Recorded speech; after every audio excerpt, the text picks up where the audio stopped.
Somerset Berkley Regional School Committee and Somerset School Committee at,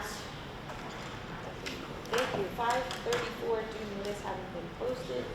Pursuant to the open meeting law, any person may make an audio or video recording of this public meeting or may transmit the meeting through any medium. Attendees are therefore advised that such recordings or transmissions may be made, whether perceived or unperceived, by those present. Do a roll call of members present. Mr. Fenstermaker? Here. Ms. Ferreira? Here. Ms. Ramos Gagliardi? Here.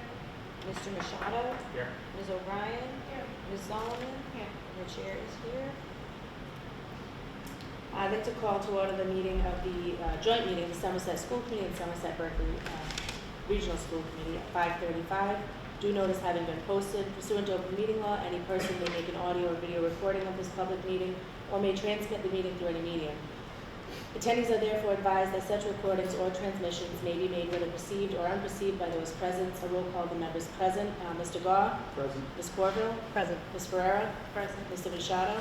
Present. And the chair is present as well. With us tonight, we have it from the administration, Superintendent of Schools, Jeffrey Schoonover, Director of Business and Finance, Ronald Taro, and our recording secretary, Robin Vaccaro. Stand for the Pledge of Allegiance. I pledge allegiance to the flag of the United States of America and to the republic for which it stands, one nation, under God, indivisible, with liberty and justice for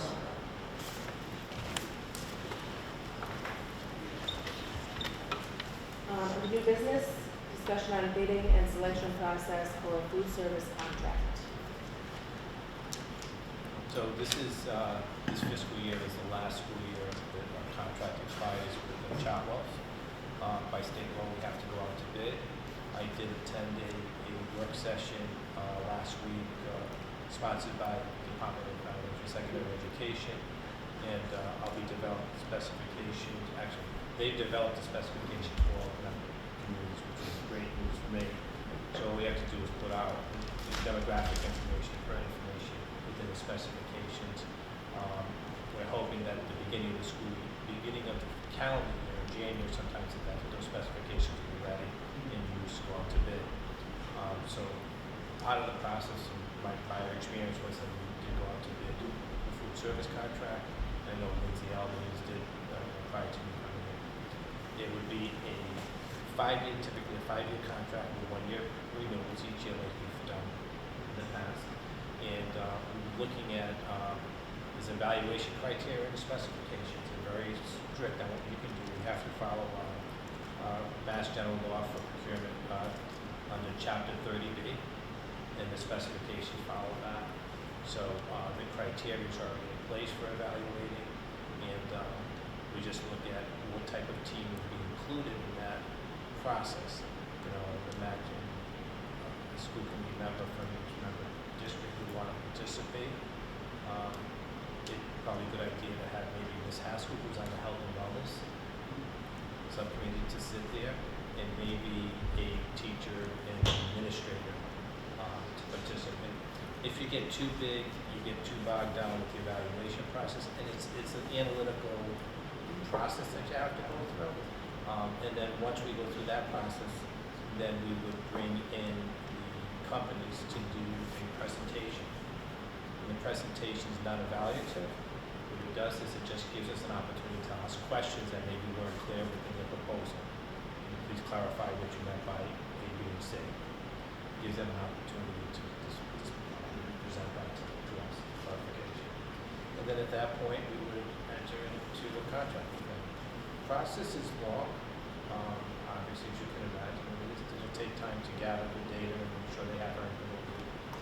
And again, I'm hoping to have that probably on the street by public, hopefully no later than February. I mean, mid-February, probably the latest as far as I'm concerned. And that would be enough time for it to pick up in September? Yes. I mean, the transition is, it can be a lengthy process. You know, you're going to transition over. The thing is sometimes food management companies have their own employees. So there's a transition of employees because most of our food service staff our employees, the transition will be that much easier because they're gonna stay in-house and they're gonna be our employees. When you mentioned the presentations, are the presentations done to that selection committee or for the board?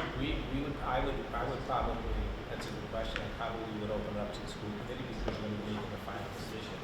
So the selection committee is gonna go through the fine, We're gonna evaluate. Okay. The selection committee is gonna evaluate and come up with the company that's the most advantageous on behalf of the community. And then there's where we would be putting our weight. There's where we would be making a recommendation based on that information. But prior to that recommendation, we want them to come in and clarify some questions relative to what they said in the proposal. Part of the proposal is they give us their qualifications, and then in the seal package, they give us their fee proposal. And what would happen in the fee proposal, they would give us a guarantee. And that's really what they're bidding on. They're bidding on what's called a guarantee. They guarantee that Somerset Berkley is going to make $100,000 a year, and Somerset Public Schools is going to make $100,000 a year. This way you come to your final evaluation as far as your fee. do you, in the field of it, you went to a Destiny workshop, just in general, how many, or do you have an estimation of how many different companies are out there that could potentially submit a bid? And there's four major ones that are out there. I heard there's some new ones that are more up north in New Hampshire area, and they've come down a little bit towards the Massachusetts area. And I don't know if they've come this far down. You know, there's operational issues associated with that. That doesn't mean that they won't bid. I just, the four major ones that you know about, I'm not going to say names, but Right.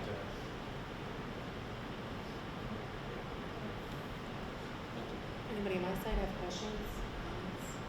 Madam Chair. Mr. Darrow, how many bids do we have to obtain? Is there a minimum? I'm sorry, please? Is there a minimum how many bids we have to obtain? We're gonna solicit and hopefully get at least three. Okay, that's what I was.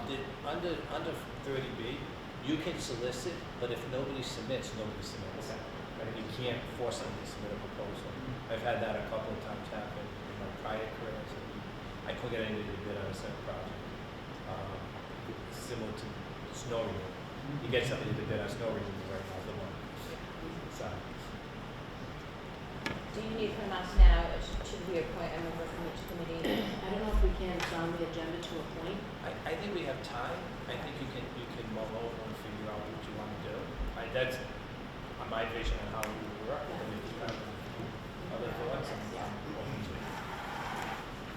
Even if it's on our, not a joint meeting, just an individual agenda. Just so you have people in place. Yeah, I just don't want to appoint tonight and then, Yeah. if I have it.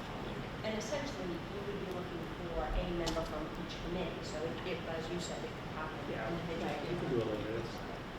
Yeah.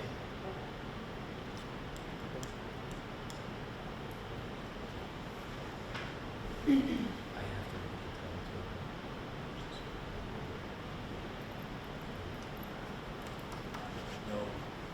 No, this I was just asking about the timetable, when it would wrap up, and just thinking about appointing someone who is either up for election or not, term is ended, so.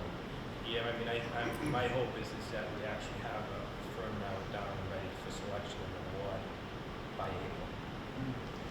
It has to be by April because if you think about the transition into May, June, you get the transition out, there's a process we have to follow.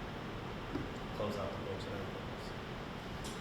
The other piece is if it does become a time issue, you need a member from each committee, you can always reach out to the chairs and they can always appoint someone anyways.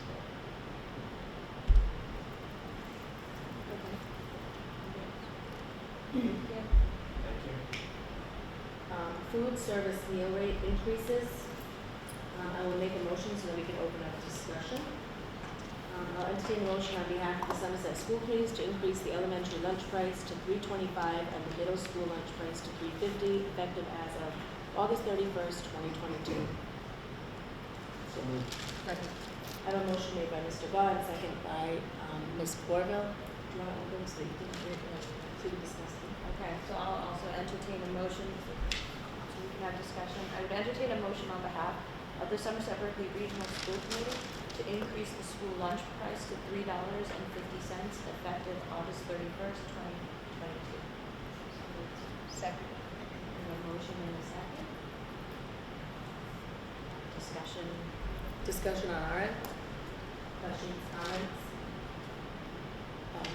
Well, this is just inflation cost from, It's a couple of factors. One is it is inflation, and we're getting ready for when free lunches funded by the state or federal government go away. We have to make sure our meal prices are the way they should be based on food Yeah. costs. The other is it's what's called the federal mandate for making sure that we have a minimum meal price that's equal to or greater than the free reduced lunch reimbursement. And in this current fiscal year, it's $3.31, so we're actually below the requirement. On the K-8 side, the Somerset Public School side, the average rate between the middle school and K-5 school is $2.91. So we're short of over 40 cents, I think it's actually 40 cents.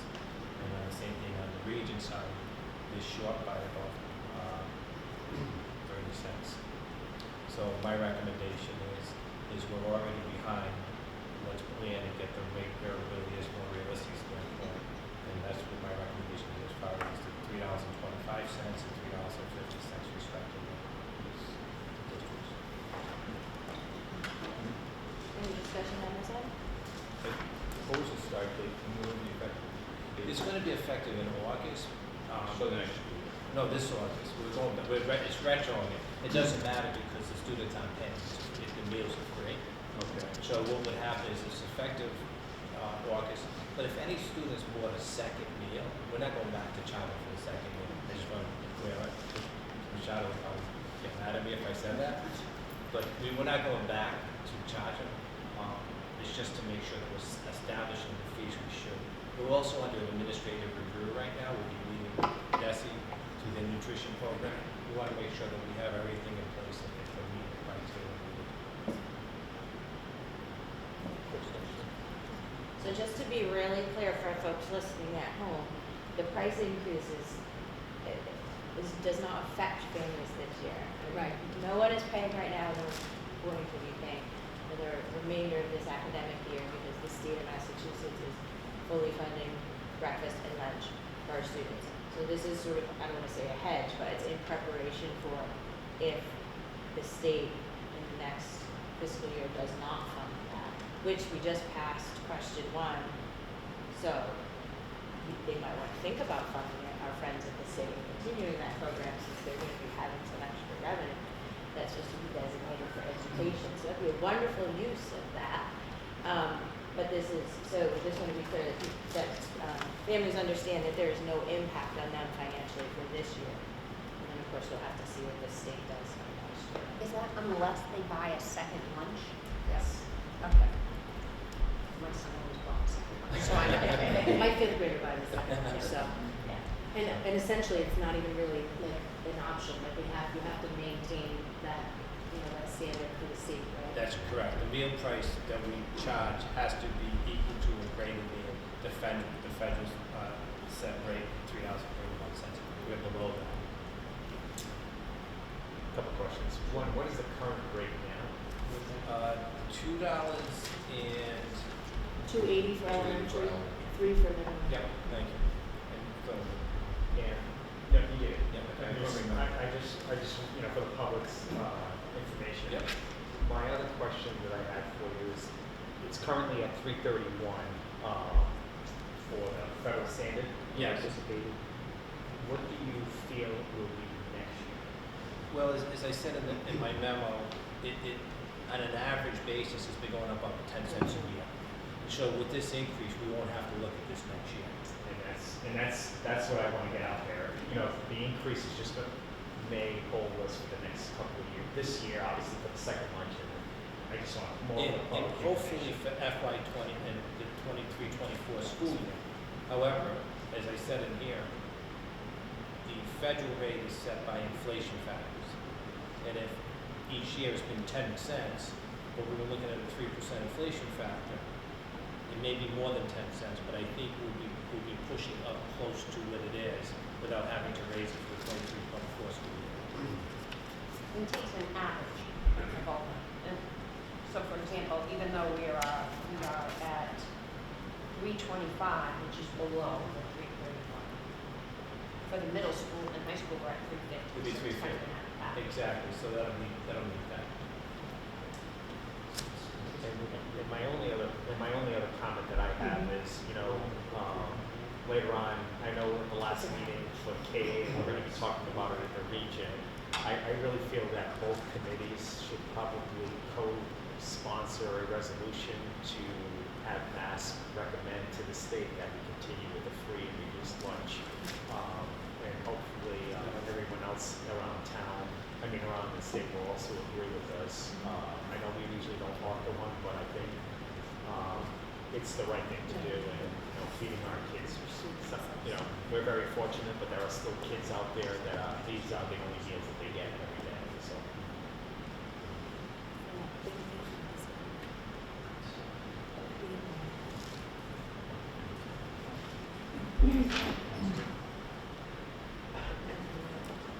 Anybody else?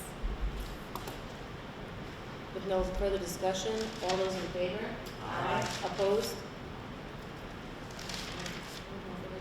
All those in favor? Aye. Opposed? Thank you. It just says, while you're closing on that, the reimbursements that are coming in right now through the state are significant. So we're seeing some significant reimbursement coming in through the state from both districts. And it's a good and bad thing. So we just have to figure out how fast we can spend the money. As the money's coming in, it's not pushed up against that 3-month threshold that we have to maintain. So I just want to warn you now that we I'm do sure the you best have we ideas. We do, but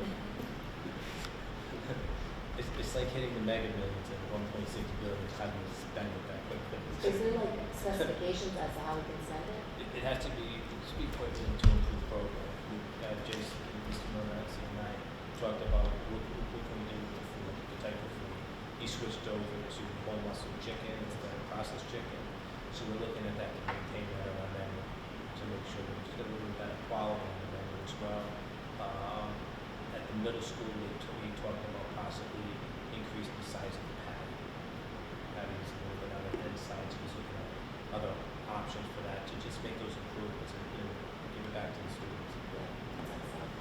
I know when we were at Mass too, we stopped at Chocolaw and we said that they were going to do some plant-based food as They an are. option.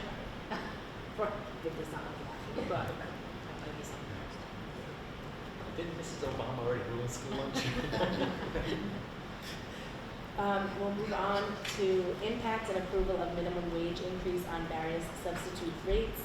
I'll entertain a motion to increase the following rates effective November 21st, 2022.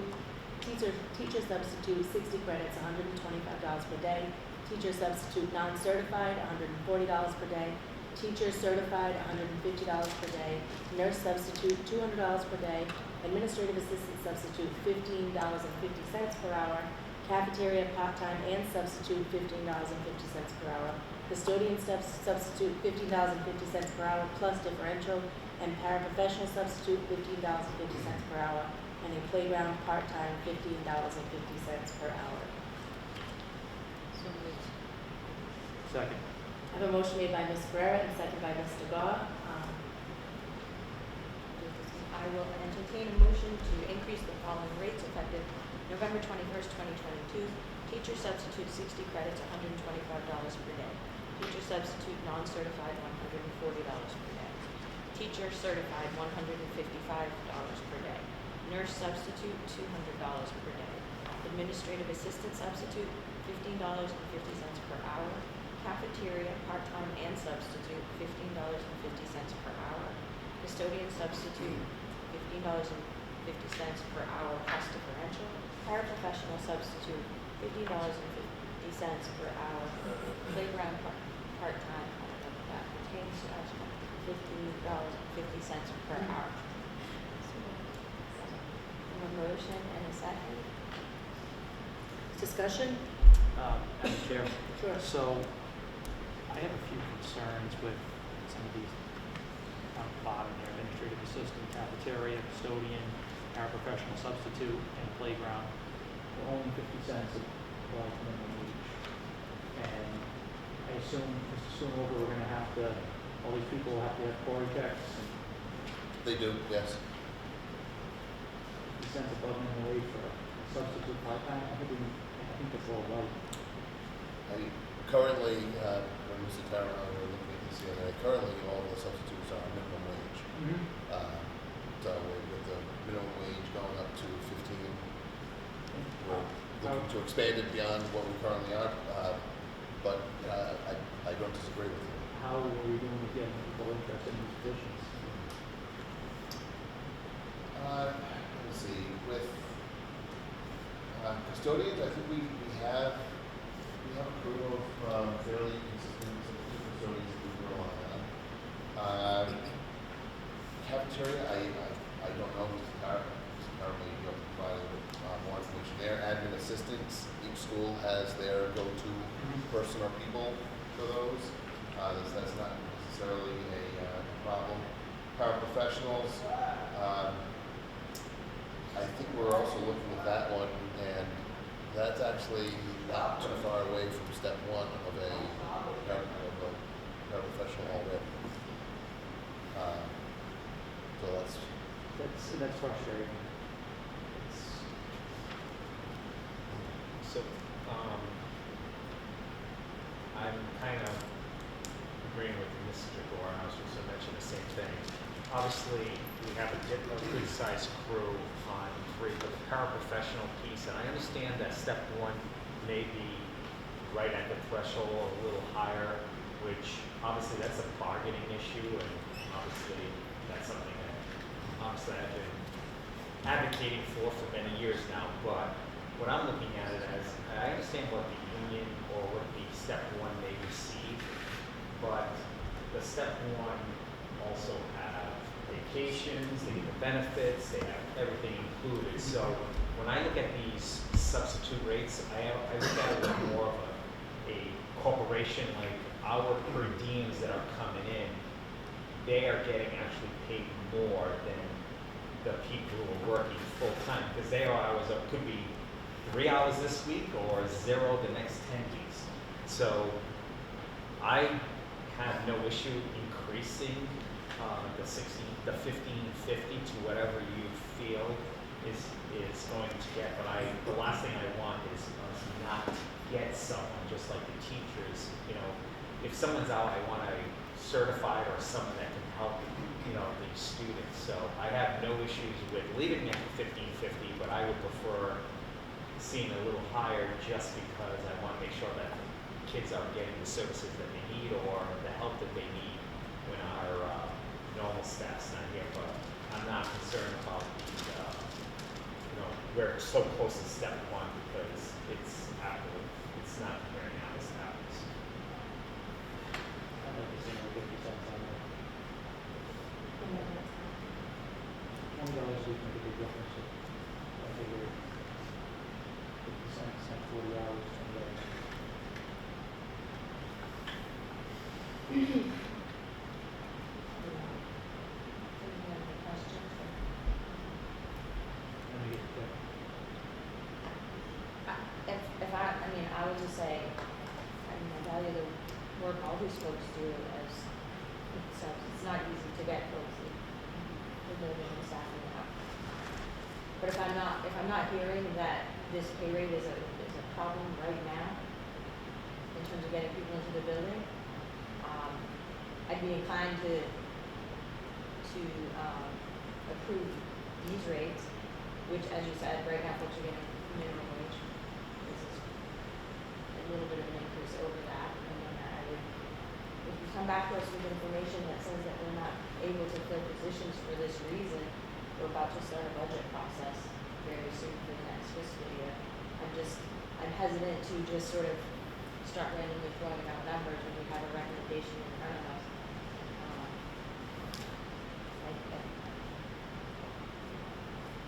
I think people work, it's not devaluing the work that folks do, but it just seems to me that it shouldn't be done without evaluating the impact on the budget, without knowing, do we need to do this because we're not able to fill these positions? I just think we need to maybe be a little more thoughtful and methodical about that, because there are impacts when we start running out. We already have contracts target, and I have concerns about substitute. I understand there's a difference with benefits, but I have worries about a substitute making the same or pretty close to the hourly rate as a step-on person in a bargaining unit position. Just do so. I'm inclined to support these recommendations, and open to discussion at another time if there's a compelling need, or as part of the budget process for the next fiscal year. That's all. If I may, the only thing I would say out of these groups, the AFSCME related groups in particular, I don't think principals have a long list of substitutes for any one of these positions. As I said, admin assistants, there are only typically 2 in a building on average. Their attendance is pretty consistent, so when it does happen, they tend to have someone they can rely on. The one that I know principals, particularly on all 5 buildings, that principals would say they have difficulty finding substitutes for are paraprofessionals. That is also one of that is our biggest group that's here. That is the one that they struggle with.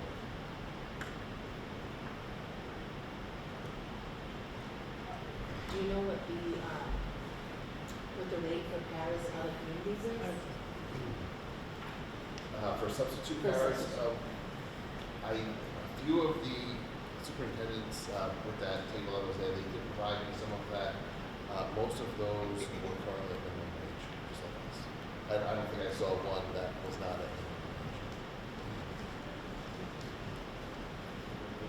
Sorry, Yes. Oh, I'm sorry. in what range? Most of the teacher assistant or paraprofessional substitutes from other districts, the ones who reported them were right around, if not at minimum wage.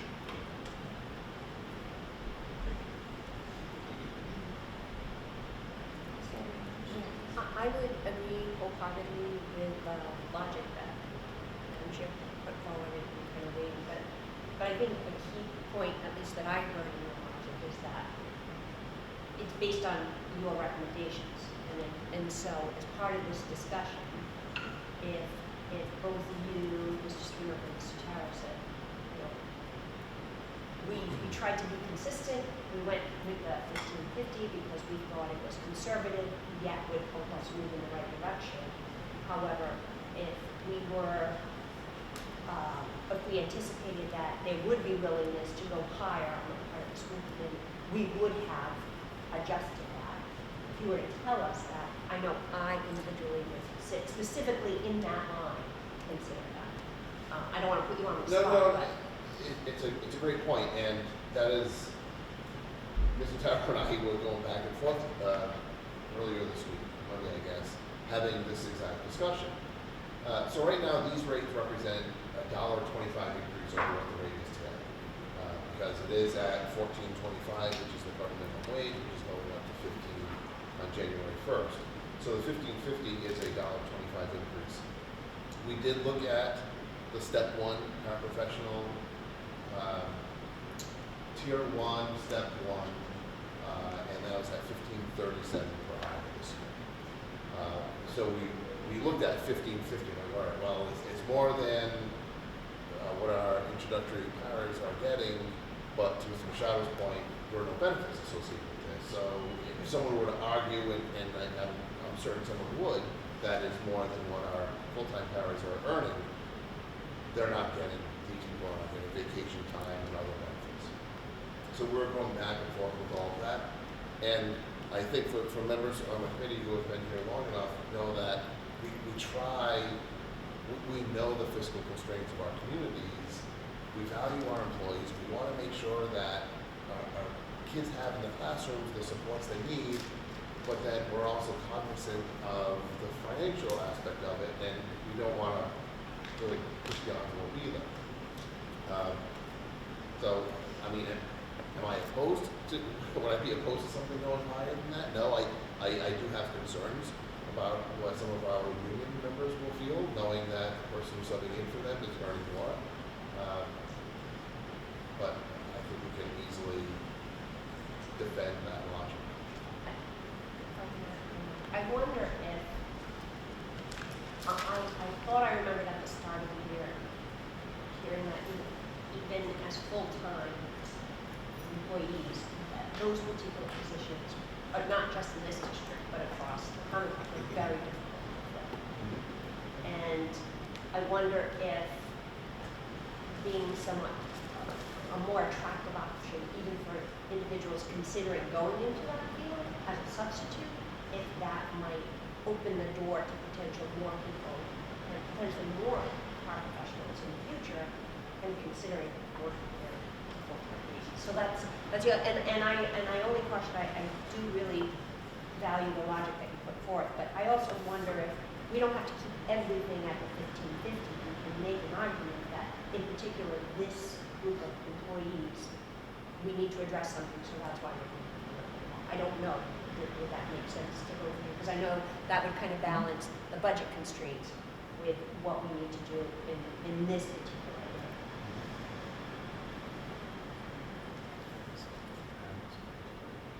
I have a question.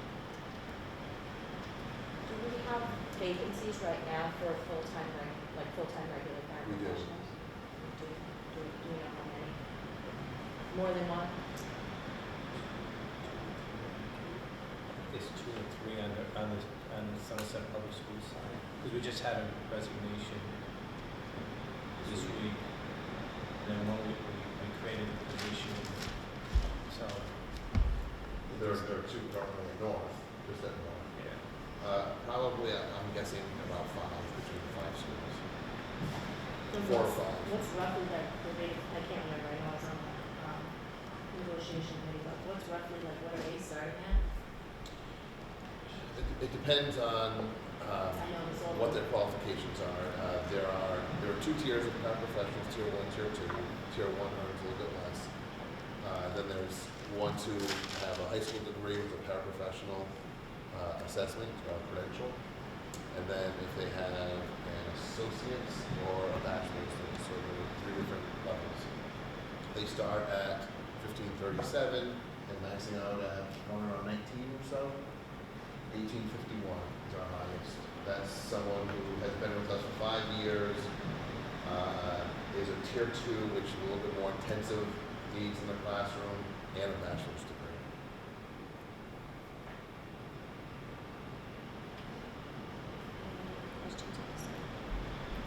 Where are we at, now you said it's 15 in our surrounding areas. My only concern is I want to make sure that we're competitive. So I want to be losing to the town over because they're paying more than we are. It's not an exorbitant amount of money an hour. You know what I mean? Right. So, but you're saying that, In terms of the substitute rates, these are ahead of, at least the ones that who share that information with me, they're ahead of where our neighbors are. But certainly, as Mrs. Tarver said, we had a para resign this week who was able to go to another district for $5 more per hour. So those are the situations that we're facing almost every week. So that's a full-time union position, not really Yeah. related to this. It's tough because I know we have budget constraints, but schools don't run without paras. It's unfortunate. I know we've had issues, the whole time I've been on the committee, we've had issues retaining them.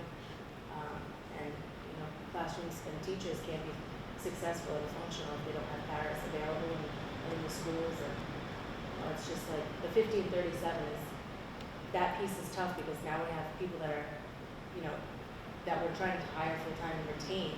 We're giving them 1537 an hour, and we have the part-time, that's 1550. And I'm not saying that we shouldn't be paying the 1550. I'm saying that we shouldn't be paying the 1537, which I know we just made big moves there, but it's just, I guess that's, and it's everywhere. You know, the paras are, it's just an underpaid position throughout the state for the most part, so. And as we're budgeting paras and higher paid paras leave, $5 an hour somewhere else, we're worrying about 50 cents. Bring someone in, so I think we really gotta sit back and think about that for a second, because if we're bringing someone in from off the street, we wanna make sure we're getting people that are available, that are looking for that to work.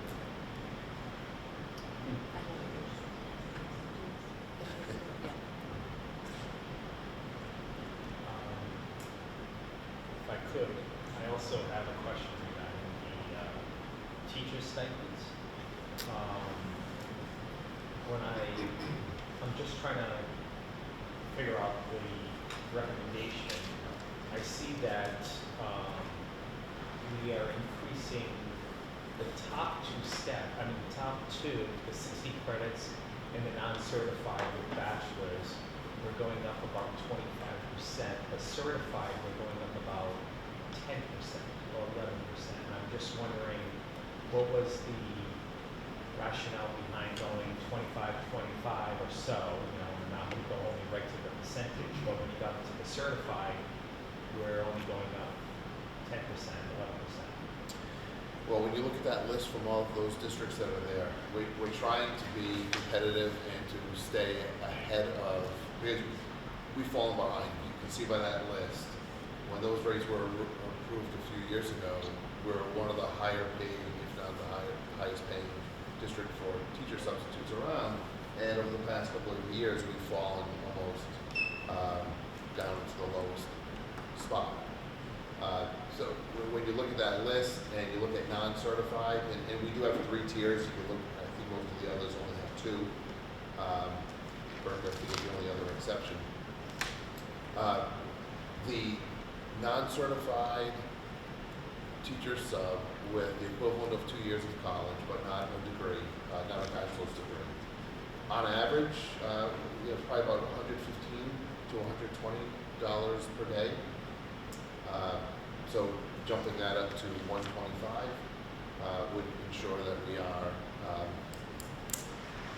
you know, so we don't get into that debate or people saying, hey, I'm going to go over to the neighboring town because they're paying a little bit more. And then going on the flip side to those who are certified teachers or were certified teachers if they're retired, I think CCON maxes out at 150. A lot of the others were 140, 145, somewhere around there. So bumping up to 155 would ensure that we are ahead of them, and then getting the one in the middle, just having that middle ground. So it does raise the floor more than it's raising the ceiling. To your point. And it puts them closer together to the 3 positions. It does, and the hourly rate that I have there, it's just a ballpark, just so you would have a reference to about how much this is per hour. The day, the length of the day for a teacher sub is around 6.5, 6 3/4 hours, somewhere around there. So yeah, with each one of these, every $15 per hour per day, it increases by $2.25 per hour. And step 1 in teachers' salary bargaining, what is it? Per hour? Per hour. Okay. Well, I would say that for in the contract, the only hourly rate is the tutoring line, which is $31 per hour. No, I'm just Yeah. wondering what the rationale was. And the last one that doesn't seem like an increase at all is the nurses, is that correct? Or did the nurses go up and I just don't see the The old current rate, I think, is one. I think it's 150 per day right now. Any further questions? All those in favor? Aye. Oh, and that's that? Yeah? Aye. I'm sorry, Somerset Public. All those in favor? Aye. Opposed? All those in favor? Can I just clarify, we're on the original motion? The original motion. Yes. All those in favor? And I just based on the discussion, I think it would be reasonable for the superintendent and Mr. Todd to come back to us if they thought it made sense to advocate for an increase at any time. All those in favor? Aye. Opposed? So voted. Substitute qualifications. Next item on the agenda. Oh, thank you. There was, in that third column in that table, one of the other questions I did ask other school districts was to find out what the minimum qualifications were for teacher subs. One of our principals was advocating to lower our the credits from what it is now 60 or equivalent to 2 years of college to something less than that. I was not. It didn't really sit well with me to lower the bar for teacher subs. When I first started, Somerset actually had a very strict rule that only those with bachelor's degrees were allowed as teacher subs, and we're finding it so hard to fill those roles that we introduced the 2 years of college or associate's degree about 7 or so years ago. So anyway, I gathered that information, but I'm not seeking to change it from what it is. I think it's excellent. I think the 60 college credits is a great piece. It's important for someone that's in that, in that year to kind of get in the field, and they certainly almost have an associate, they essentially have an associate's degree. So I think that's great, but I have to agree, we have a very high standard for teachers as a whole. Most have bachelor's, master's degrees, so.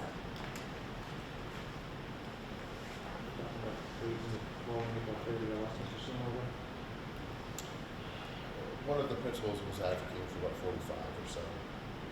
I just, when I saw that no one else fell below the 2 years, I didn't want to, I don't know. 45 doesn't seem to make any difference. It's a year and a half college versus. Yeah, it's just one less semester. I don't think it's worth it. Any discussion?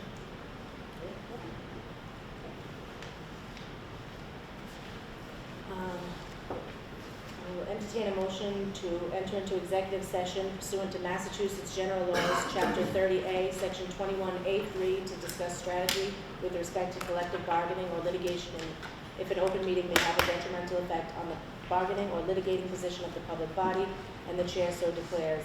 American Federation of State, County, and Municipal Employees, Administrative Assistant, and Custodial Units. The committees will not be returning. This committee will not be returning to open session. So moved. I have a motion made by Ms. Ferrera, second by Mr. Goff. All those in favor?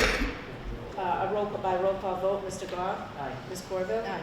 Ms. Ferrera? Aye. Mr. Machado? Aye. And the chair votes aye as well. All right, I'll entertain a motion to enter into executive session pursuant to Mass General Law, Chapter 30A, Section 21A3, to discuss strategy with respect to collective bargaining or litigation, and if an open meeting may have any detrimental effect on the bargaining or litigating position of the public body, and the chair so declares. American Federation of States, County, and Municipal Employees, CMA, Administrative Assistant, and Custodial Unit. This committee will also not return to open session. So moved. We have a motion and a second by roll call. Mr. Fenstermaker. Aye. Ms. Ferrera. Aye. Ms. Ramos Gagliardi. Aye. Mr. Machado. Aye. Ms. O'Brien. Aye. Ms. Solomon. Aye. And the chair votes aye. Meeting of the Somerset Berkley Regional School Committee at 6:40 p.m. Due notice having been posted. Pursuant to the open meeting law, any person may make an audio or video recording of this public meeting or may transmit the meeting through any medium. Attendees are therefore advised that such recordings or transmissions may be made whether perceived or unperceived by those present and are deemed acknowledged and permissible. Do a roll call of those members present. Mr. Fenstermaker? Here. Ms. Ferrera? Here. Ms. Ramos Gagliardi? Here. Mr. Machado? Here. Ms. O'Brien? Ms. Solomon, Here. and the chair is here. Also with us this evening, our superintendent of schools, Mr. Jeffrey Schoonover, our director of business and finance, Mr. Ronald Carroll, our director of curriculum, Ms. Elizabeth Haskell, and our recording secretary, Ms. Robin Caro. Stand for the pledge of allegiance. To the flag of the United States of America and to the republic for which it stands, one nation, under God, indivisible, with liberty and justice for all. I also, because she snuck into the audience, Dr. Susan Brailsford is also with us for this evening. The next regularly scheduled meeting of this committee is Tuesday, December 20th at 6:30 p.m. here in the Somerset Berkley Regional High School Library. First item on the agenda this evening is under student teaching and learning is an assessment update. Dr. We're gonna do a team presentation, yes. So I'll start, and then there'll be some tag teaming, Dr. Brailsford and Mr. Schoonover. So our goals for tonight, we are going to share with you the Somerset Berkley Regional High School data. As you can see, we've got a pretty good list here. And then we're going to review our vision of the graduate and talk to you a little bit about our, well, if you've already seen, they're going to look very familiar, spoiler alert. The slides, you've seen them before because you're going to recognize that all of this is aligned with our school improvement plan, and we'll talk a little bit about our action steps moving forward. So what we have shared here, these are our ELA MCAS results. You can see we did include 2021 on the left and 2022 on the right. The categories are exceeds expectations, meeting expectations, partially meeting expectations, not meeting expectations, and then we did include the scaled score. On the left side in blue are the scores for Somerset Berkley Regional High School. On the right in gray are the state scores, so you can see that comparative also. So just give you a moment to take a look.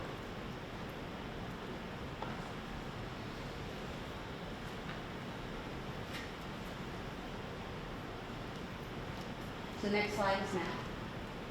Again, the setup is the same, 21 on the left, 22 on the right. We have our Somerset Berkley Regional High School numbers in blue, and our state numbers are in gray. And again, we have included that scaled score down at the bottom.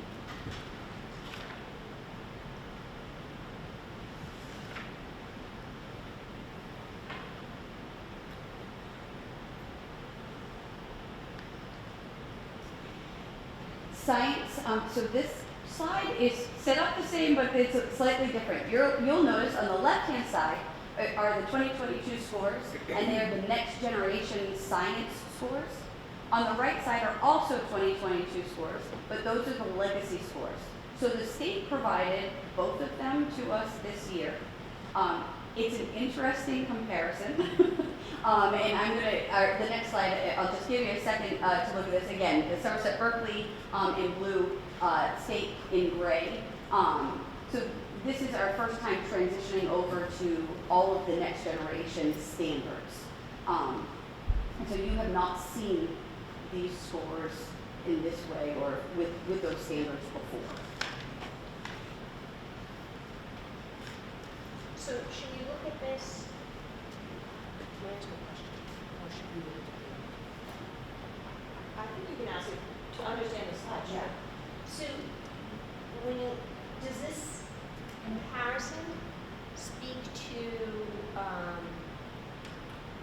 the character of one type of standard testing versus the other?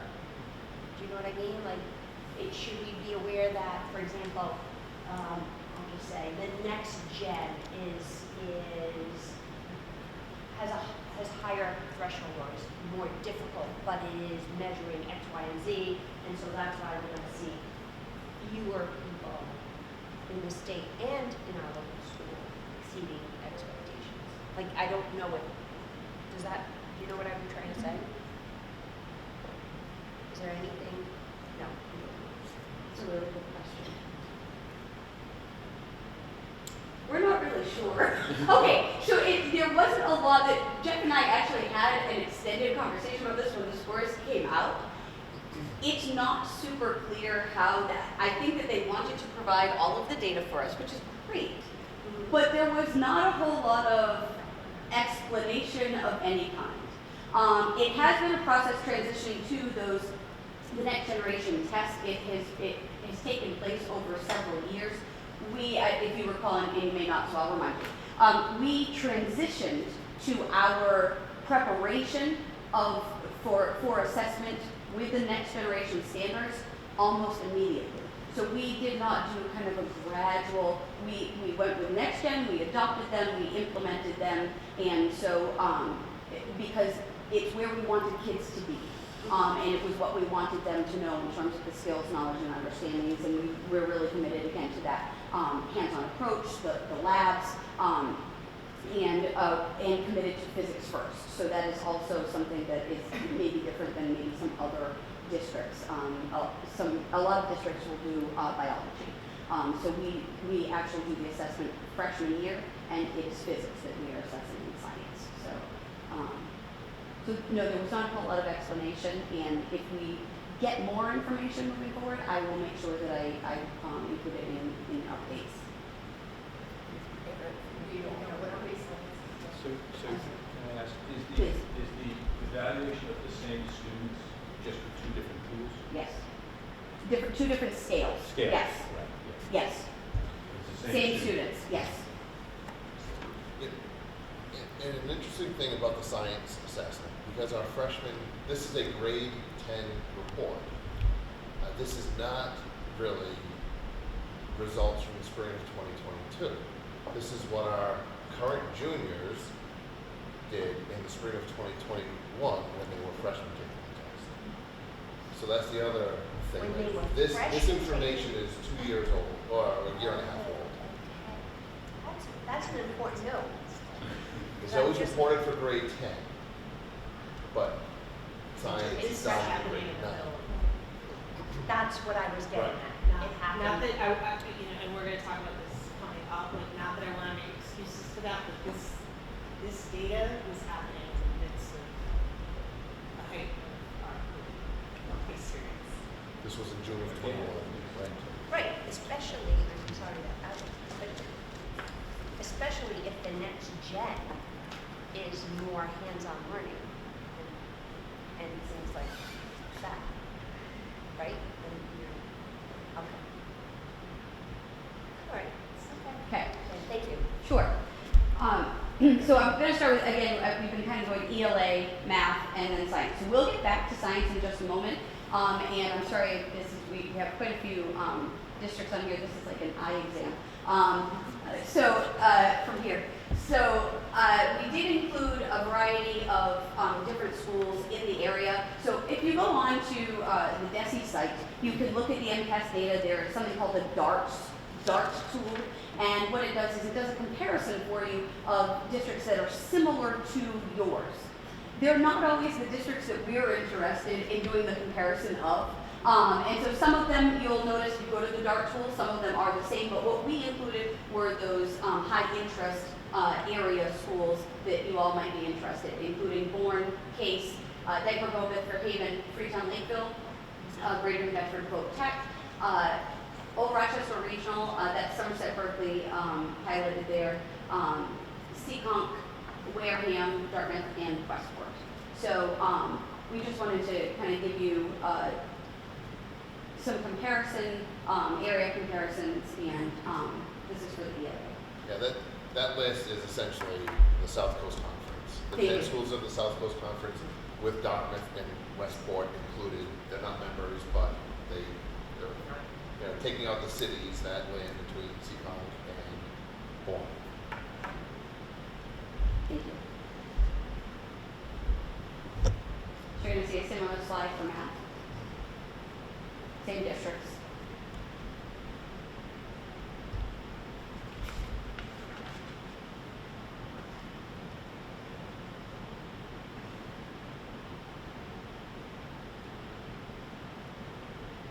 And now science, you're going to notice two numbers. There is the next generation number, and then the legacy number. Because every district was given those two scales, and so this was the best way that we could come up with demonstrating that comparison so you could kind of see.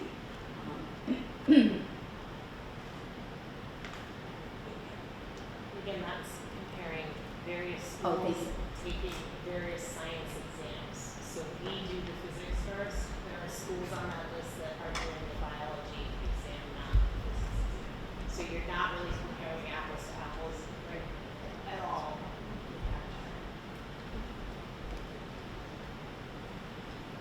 All right, I'm going to ask a question that I hope you can answer.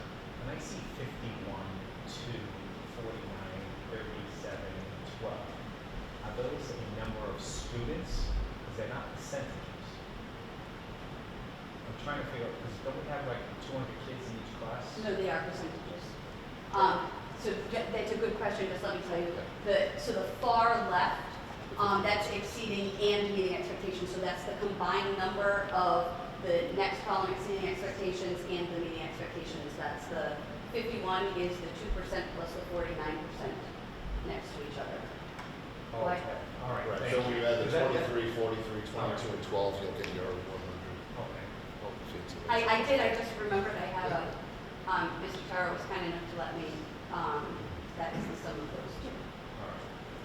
Thank you, sir. Can you go back one slide? I can.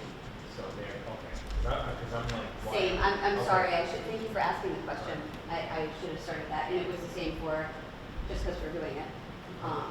So it's that combination. Thank you. Please, When I look at this list, I just by alphabetical by the district, right? yes. Is there, my inclination is always to say how we're doing in the field, so I would maybe look at it by exceeding or meeting expectations, to see how we fall in comparison to financial scores. I mean, you can do that from this, it's just, yeah. Yes. Just a second. Thank you.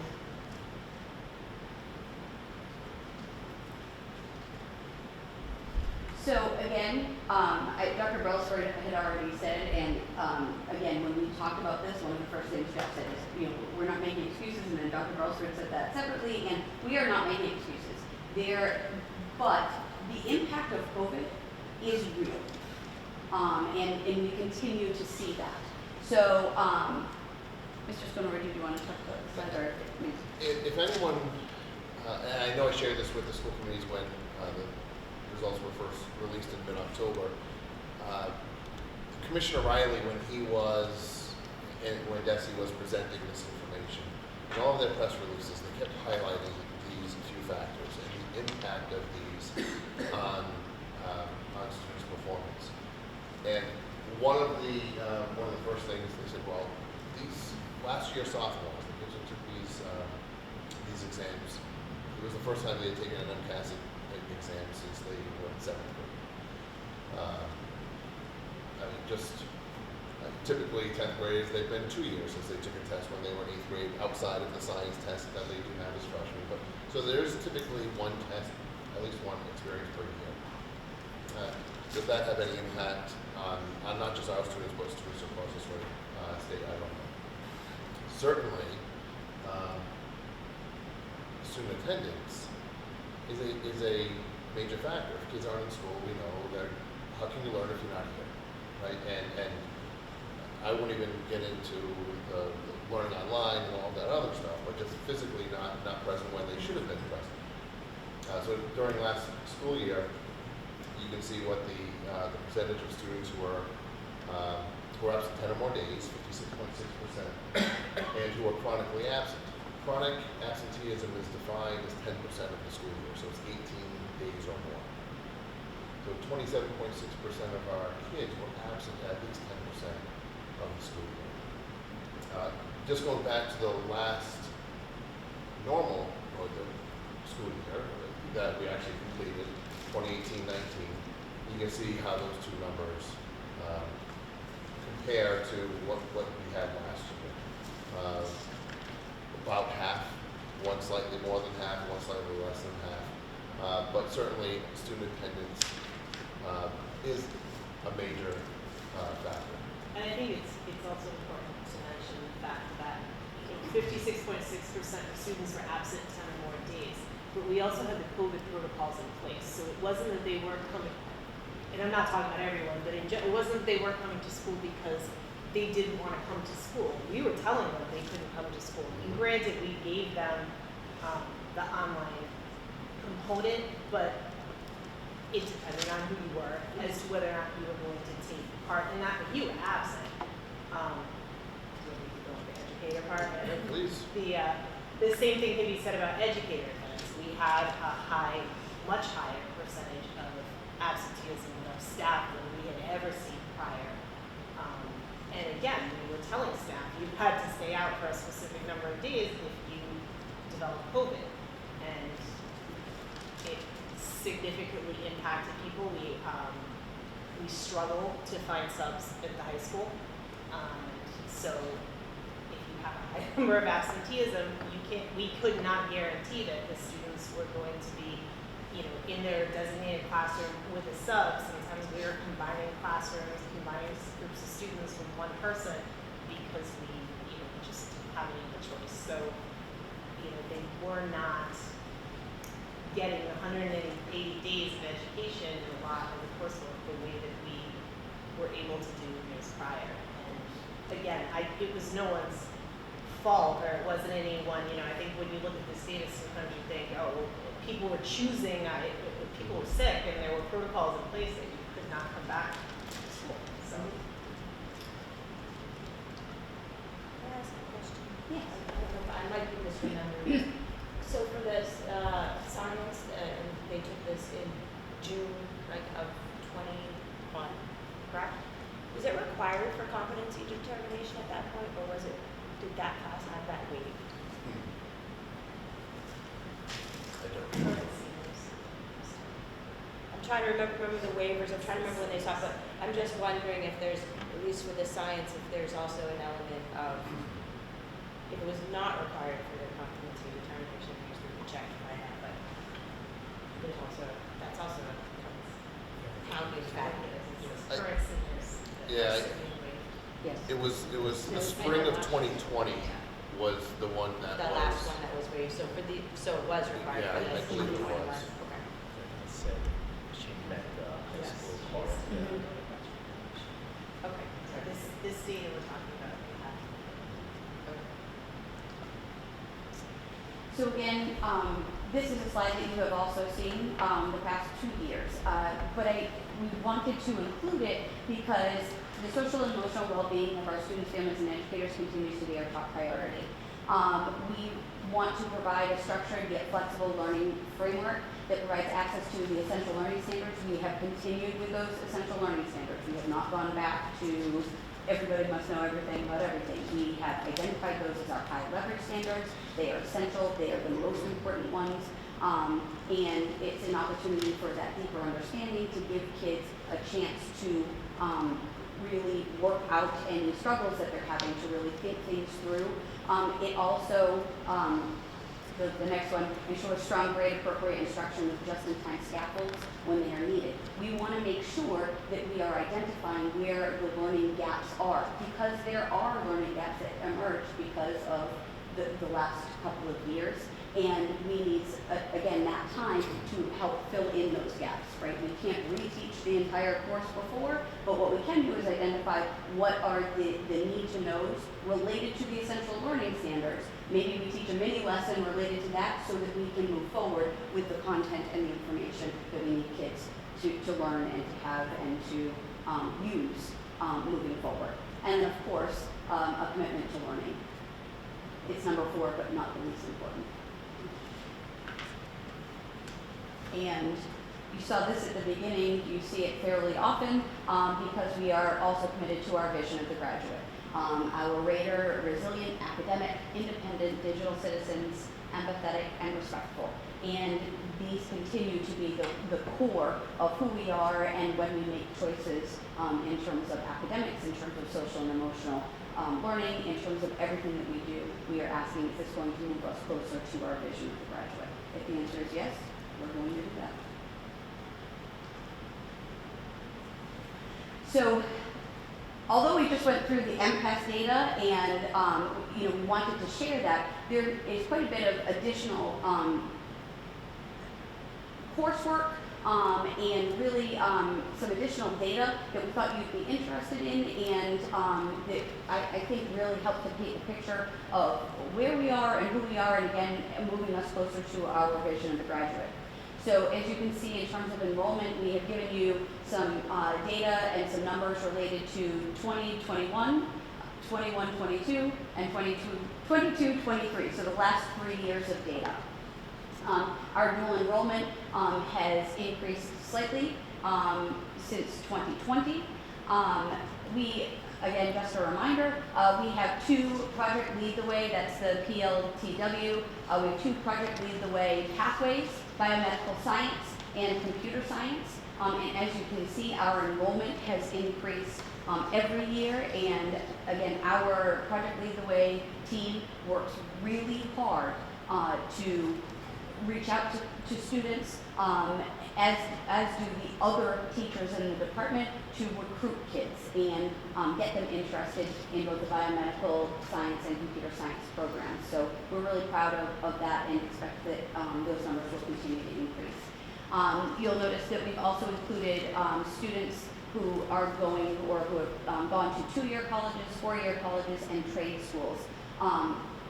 Again, we will include those numbers moving forward. We don't have them quite yet as it's application season, but we are really wanting to encourage kids to find their pathway to where they want to be and who they want to be after they leave Somerset Berkley Regional. And again, that's our commitment to our vision of graduate. We've also included our SAT numbers with the SAT verbal on that first line, the SAT math on that second line, and then down at the bottom that the total, so that you can see where we were.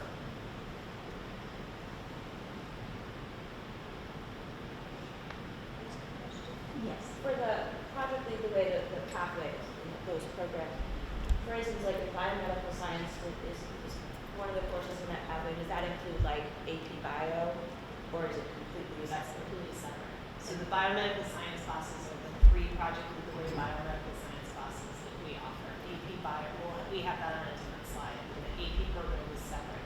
This Totally is separate. just the Project Lead the Way. Same for computer sciences. Correct. Yes. Is there overlap between kids? Somewhat. Yeah. So we're gonna thank you for the intro. We're gonna move on to our.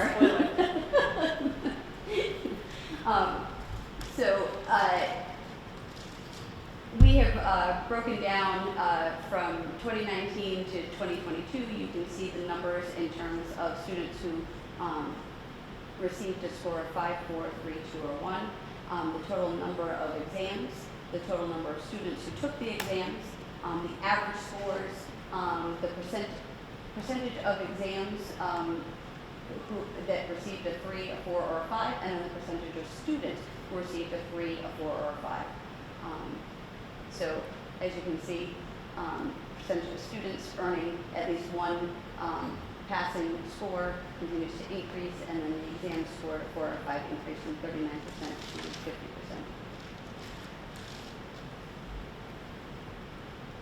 And I am going to say, because it is one of my favorite statistics, advanced placement courses, students who take 1 advanced placement course, and it doesn't matter what they score on it, they are 20% more likely to finish college in 4 years by having completed 1 advanced placement course.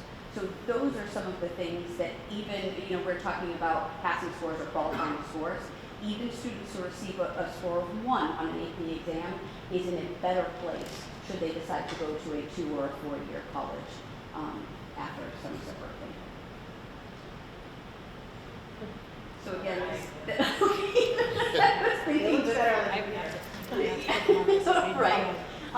So I can move a little bit. So these are all our offerings. These are the AP classes. These are the Project Lead the Way. These are the AP offerings. There are a few up there, and I know it's really tiny. So environmental science, we did not offer at Somerset Berkley Regional High School. school in the 21-22 school year. There was one student that took it as a VHS class. We are offering that class this year, and we have 23 students enrolled in that. The U.S. government politics and the macroeconomics, those are also virtual high school classes, so those are classes that we do not offer here. The rest of those courses are courses that we offer. Where you see did not run, the computer science principles class did not run last year. It's actually, there just aren't enough kids to run the class every year, so we run that on a biannual basis. Same thing with the sciences. We currently, and hopefully this will change, but currently we don't have enough students interested in the AP sciences to run all of them at the same time. So this year we ran the environmental science. We could not run the chemistry because we did not get enough interest in that. We'll see what, in a couple months, we'll see what the numbers bring us in terms of interest next year. But we run the courses that the students want to take, and I think that's important because we want to put our resources to good use. So those are, and you may not be able to do the math, look it up in your head, but there was almost a 50 test increase between 2022 and what we currently have enrolled for 2023. So those students, in the previous slide you saw there was 200 and some students taking exams. That's well more than 200 students if you add up all those numbers. I think it's double because most students are taking more than one AP course at a time.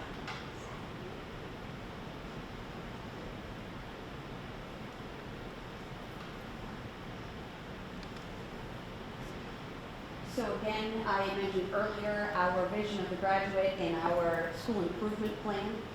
These slides we imported from a presentation you've already seen. So they do look familiar. There's a slight difference in this one. The ones that are a little bit gray, we have already achieved those.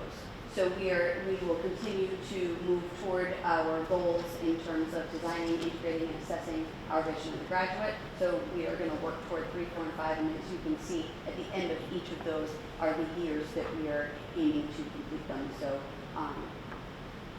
we are already piloting a capstone course in our regular environmental science class this year, so it's being run like a capstone course. We did not call it capstone, but we're piloting that. Next year we expect to call that a capstone distinction course. We're looking to implement a capstone course in our music department next year, and potentially our technology and design program as well next year. So next year we do have some capstone distinction courses. It's not discipline-wide, so we've given everybody either next year or the year after to kind of get that coursework together. So we're not ready yet to make it a graduation requirement that students must participate in capstone, but we're giving them multiple opportunities. And as usual, when you set an expectation for the teachers at this school, they rise well above what I envisioned as a capstone course. I think you're going to be pleasantly excited when you hear what the music department is proposing and what our tech and design, what their ideas are for what capstone is going to look like exceeded what I did when they came in to discuss it this year. I think it totally energized me. I was like, oh my God, that's better than anything I thought of. So I think you'll be pleasantly happy. And conversations have already started. We did have Ed Camp on election day, and there was a session that, again, it was initiated by the teachers and attended by the teachers. So they are already talking about what is currently in place, what is working, what adjustments they might make, what they might consider. So the teachers are feeling energized and excited about it, and those conversations are happening. And that's not because Dr. Brelsford said, this is what you're doing today. It was completely, their choice and designed by them. So that's a really, that above and beyond, it's another example.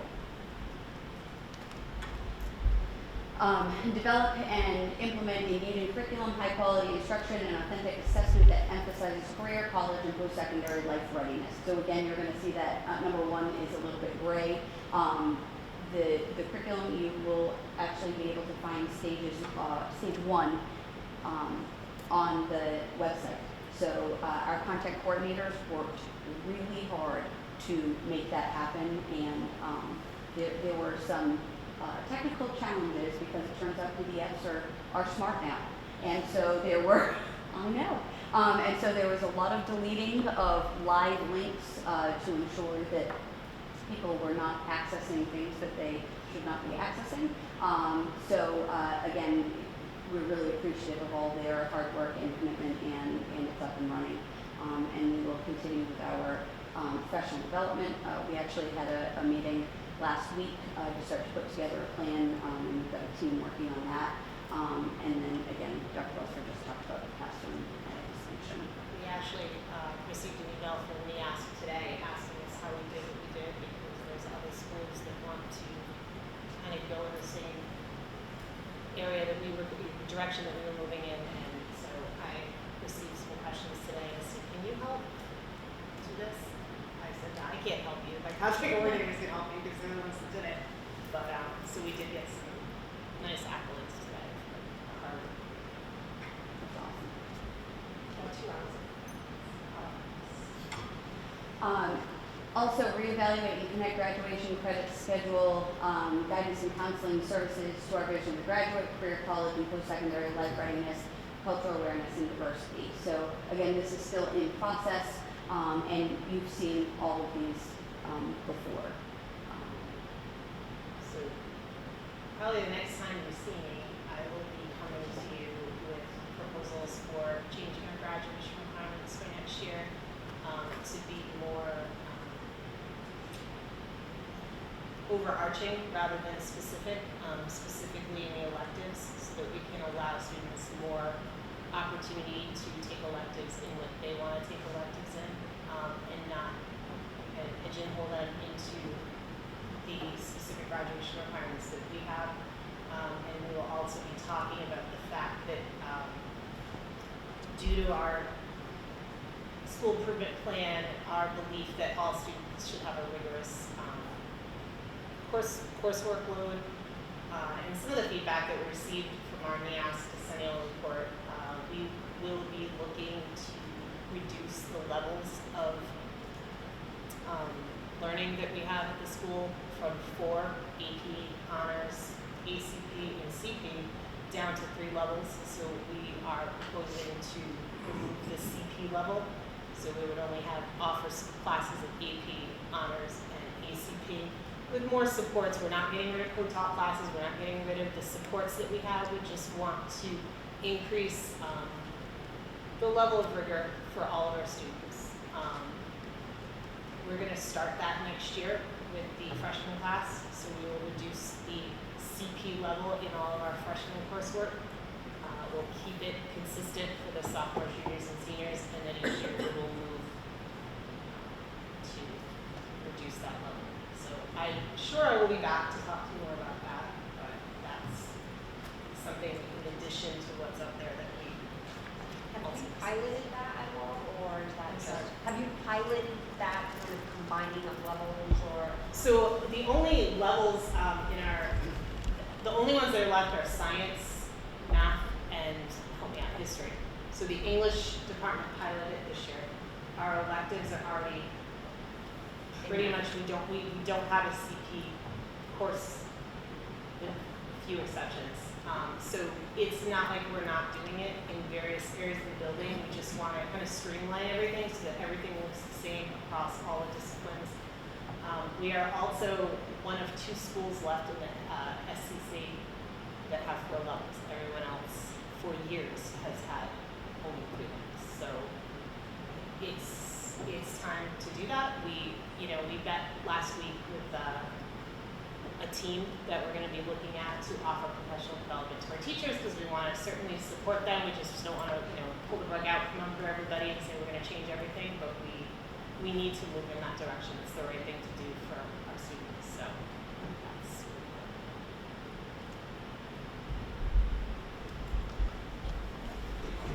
Increase opportunities and awareness for student, teacher, family, community partnerships. Again, you have seen these before, but we wanted to make sure that we included them also as we're talking. We did talk earlier about our dual enrollment and again, providing some of that structure yet flexibility, so kids have some choices. They can really pursue some of the things that they are passionate about and still get all of those core competencies that are so important. And so on the left side, I did include some of the student support. So as Dr. Brelsford is talking about some of the shifts in levels, we want to make sure that our students continue to have the support that they need to be successful.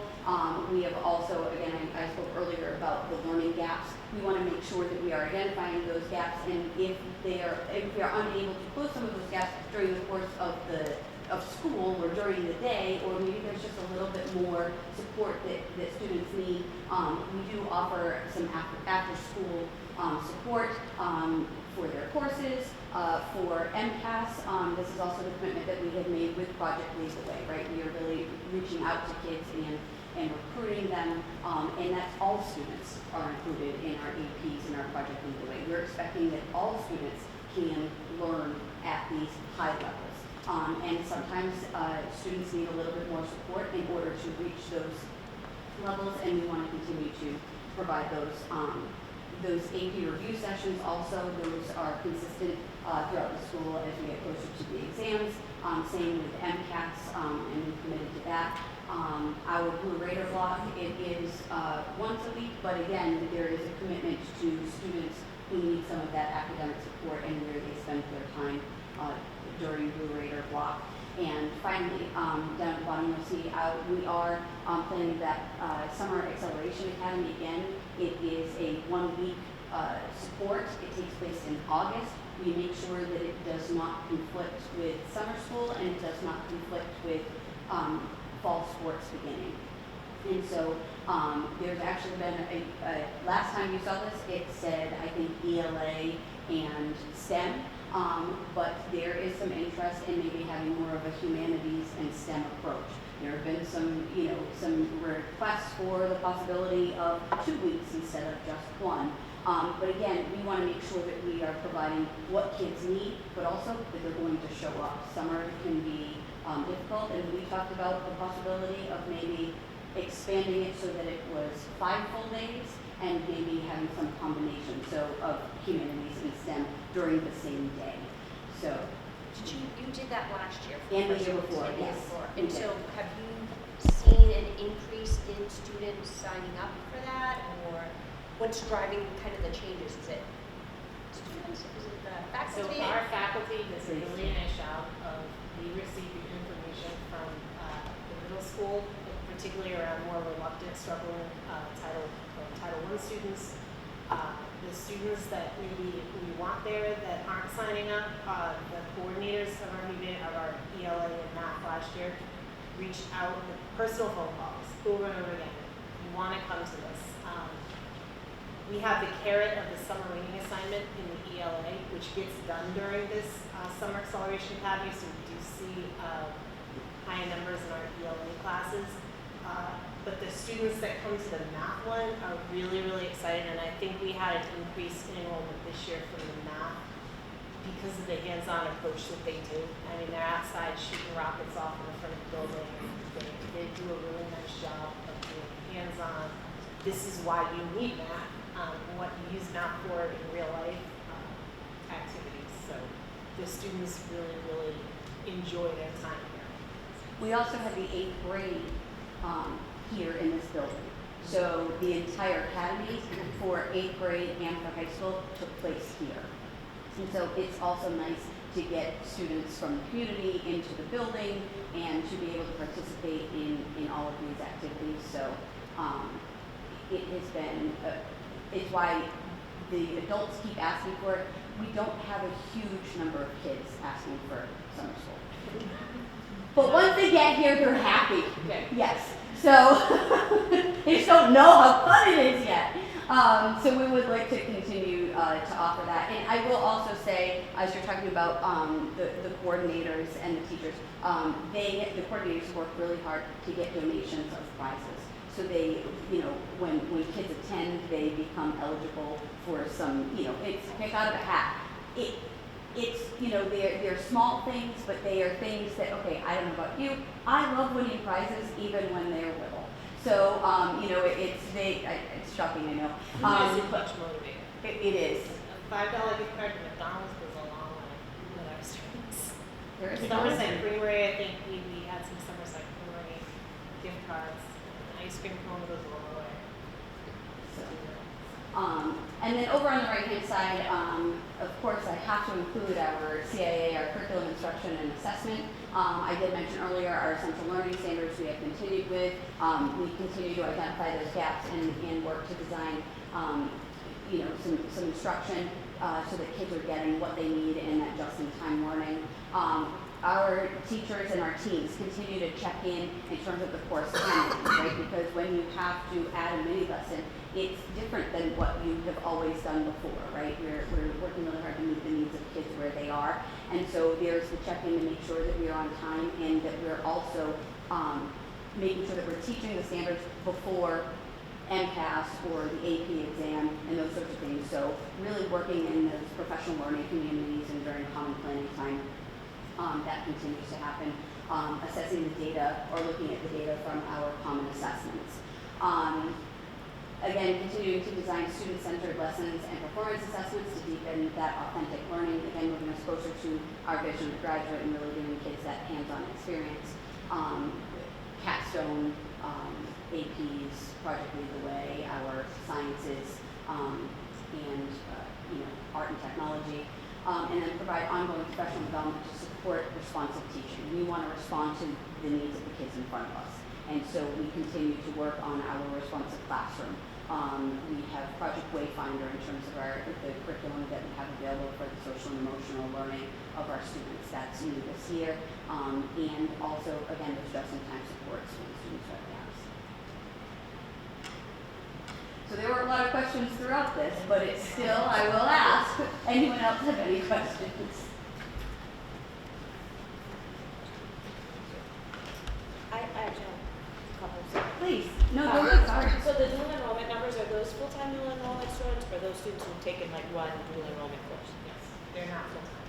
And are those during the school day or are they out? What's that? They're after school. After school. So there's no dual enrollment embedded within the school day. Yet. Not yet. Not yet. It's an area, right? Okay. It's difficult with the rotating schedule, but the rotating schedule is overall better for all of our students because of the time of day and we have the courses and those sorts of things. So we're hopeful that we can find a way to make it to increase that or to provide those opportunities.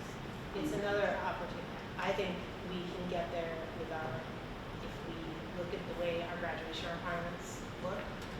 Senior year, there are opportunities, I think, for students to be able to embed internship courses or dual enrollment courses where there's multiple blocks back to back where they might be able to get out of the building and do things that they would like to do for credits in class, and then those are electives that go towards their graduation requirement rather than.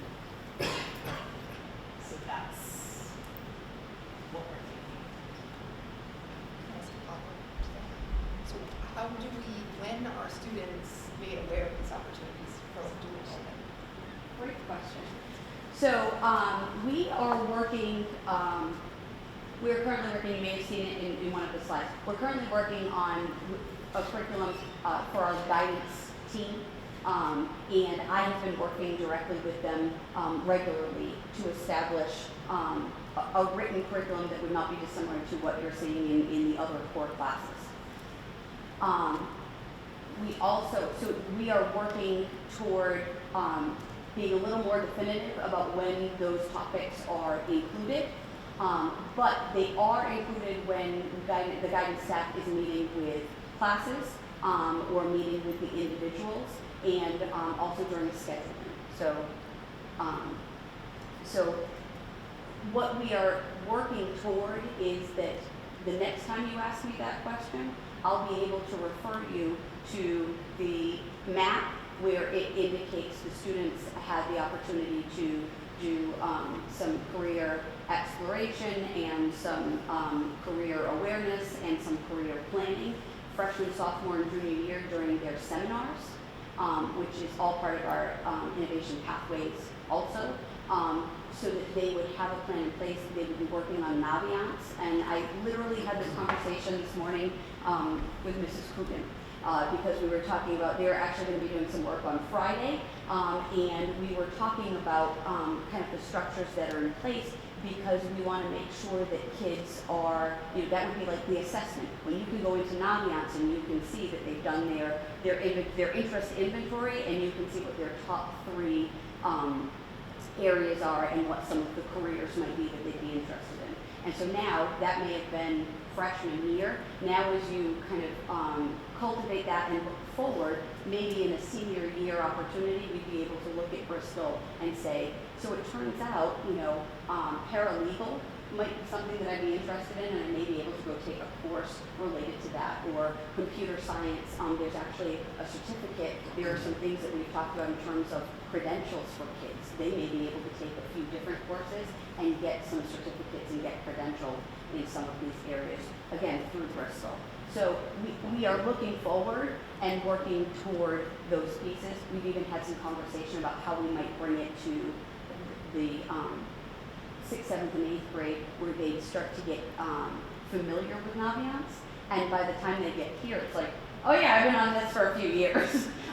So it's been a little bit of a process, and there's some coordination that needs to happen, but we are expecting that that's where we'd like to be as we look at moving forward and those pathways and how do all roads lead to, this was my vision, and I'm graduating, having done all of these things. I think that's fantastic and innovative that you're going to transition what you're doing with the curriculum in the classroom to guidance. I think it's a big piece, and I think Ms. Kuhn is fantastic. I will say, I think it's, having gone through this with my daughter as a senior, it's been very inconsistent at some level. So I think that is a tribute to the work that you're doing here. We're also revamping the way that we're doing our freshman seminar with Blue Raider Block. So last year and first term, our guidance department was creating curriculum, but then disseminating it to the teachers to facilitate the learning. And obviously, when you give one lesson to 10 different people, it's going to get done 10 different ways. So we put a halt on it for term 2, and we have everyone starting Friday, tomorrow on the day ahead. With term 2 is just going to be academic and enrichment periods for Blue Raider Block. We've stopped the guidance curriculum part. They're going to come back in term 3 and actually push into the freshman and then the sophomore classes and do periods of 3 to 4 weeks with groups of students to get some of this work done, so that the guidance department is disseminating the lesson that they created, that they are the most knowledgeable people, that have that information to the students. And that's how, to answer the question that you asked, how are they going to know about all these things? Because the guidance department is going to spend time with groups of students doing this type of work and that type of information. Freshman and sophomore. To start with them. Yeah, we're starting with them, and then we'll build up, but we're starting with the freshmen and sophomores. Even our 23-24 program of studies is already online. You could already find that on the high school's website, and within that is information about dual enrollment. There's a section on dual enrollment, how to access that, virtual high school, and other programs there. Yeah, So looking for it this year, it was great. You could find all of the information in one place and the links to what you wanted to look at for virtual high school or the dual enrollment. So yeah, I think that's going to help the students tremendously. It looks like it. I'm glad that you just said that. I'm going to have my assistant principals and Mrs. Coogan watch this. So I will be an advocate for it and tell them how great it was. Thank you.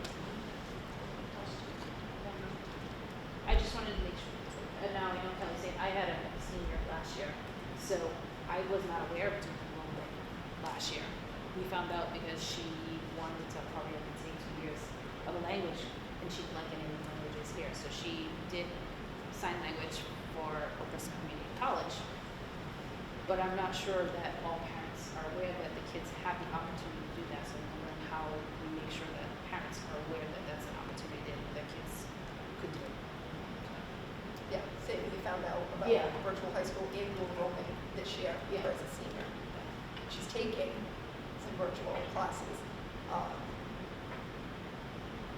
It would have been nice to maybe have. And we've spent some time bringing people in to make everyone here, our guidance department, our administrators, everybody more aware of the nuances of dual enrollment, the nuances of what virtual high school is, so that we can be more knowledgeable when we're talking to students and families about that. It just wasn't something historically that we promoted here. We see the deficit in that, so we did bring in people from BCC to speak about it, and other colleges too, but BCC is kind of the one that focusing on right now. It's night and day from even last year to this year. They're talking about it in classes. You know, the two that are on there, one's my daughter and one's another young lady.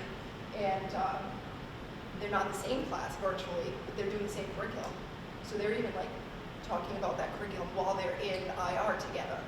But then it promotes other kids asking like, what is it you're doing? You know, so kudos to the change in just the communication itself and getting that information out there, that it is available to the students.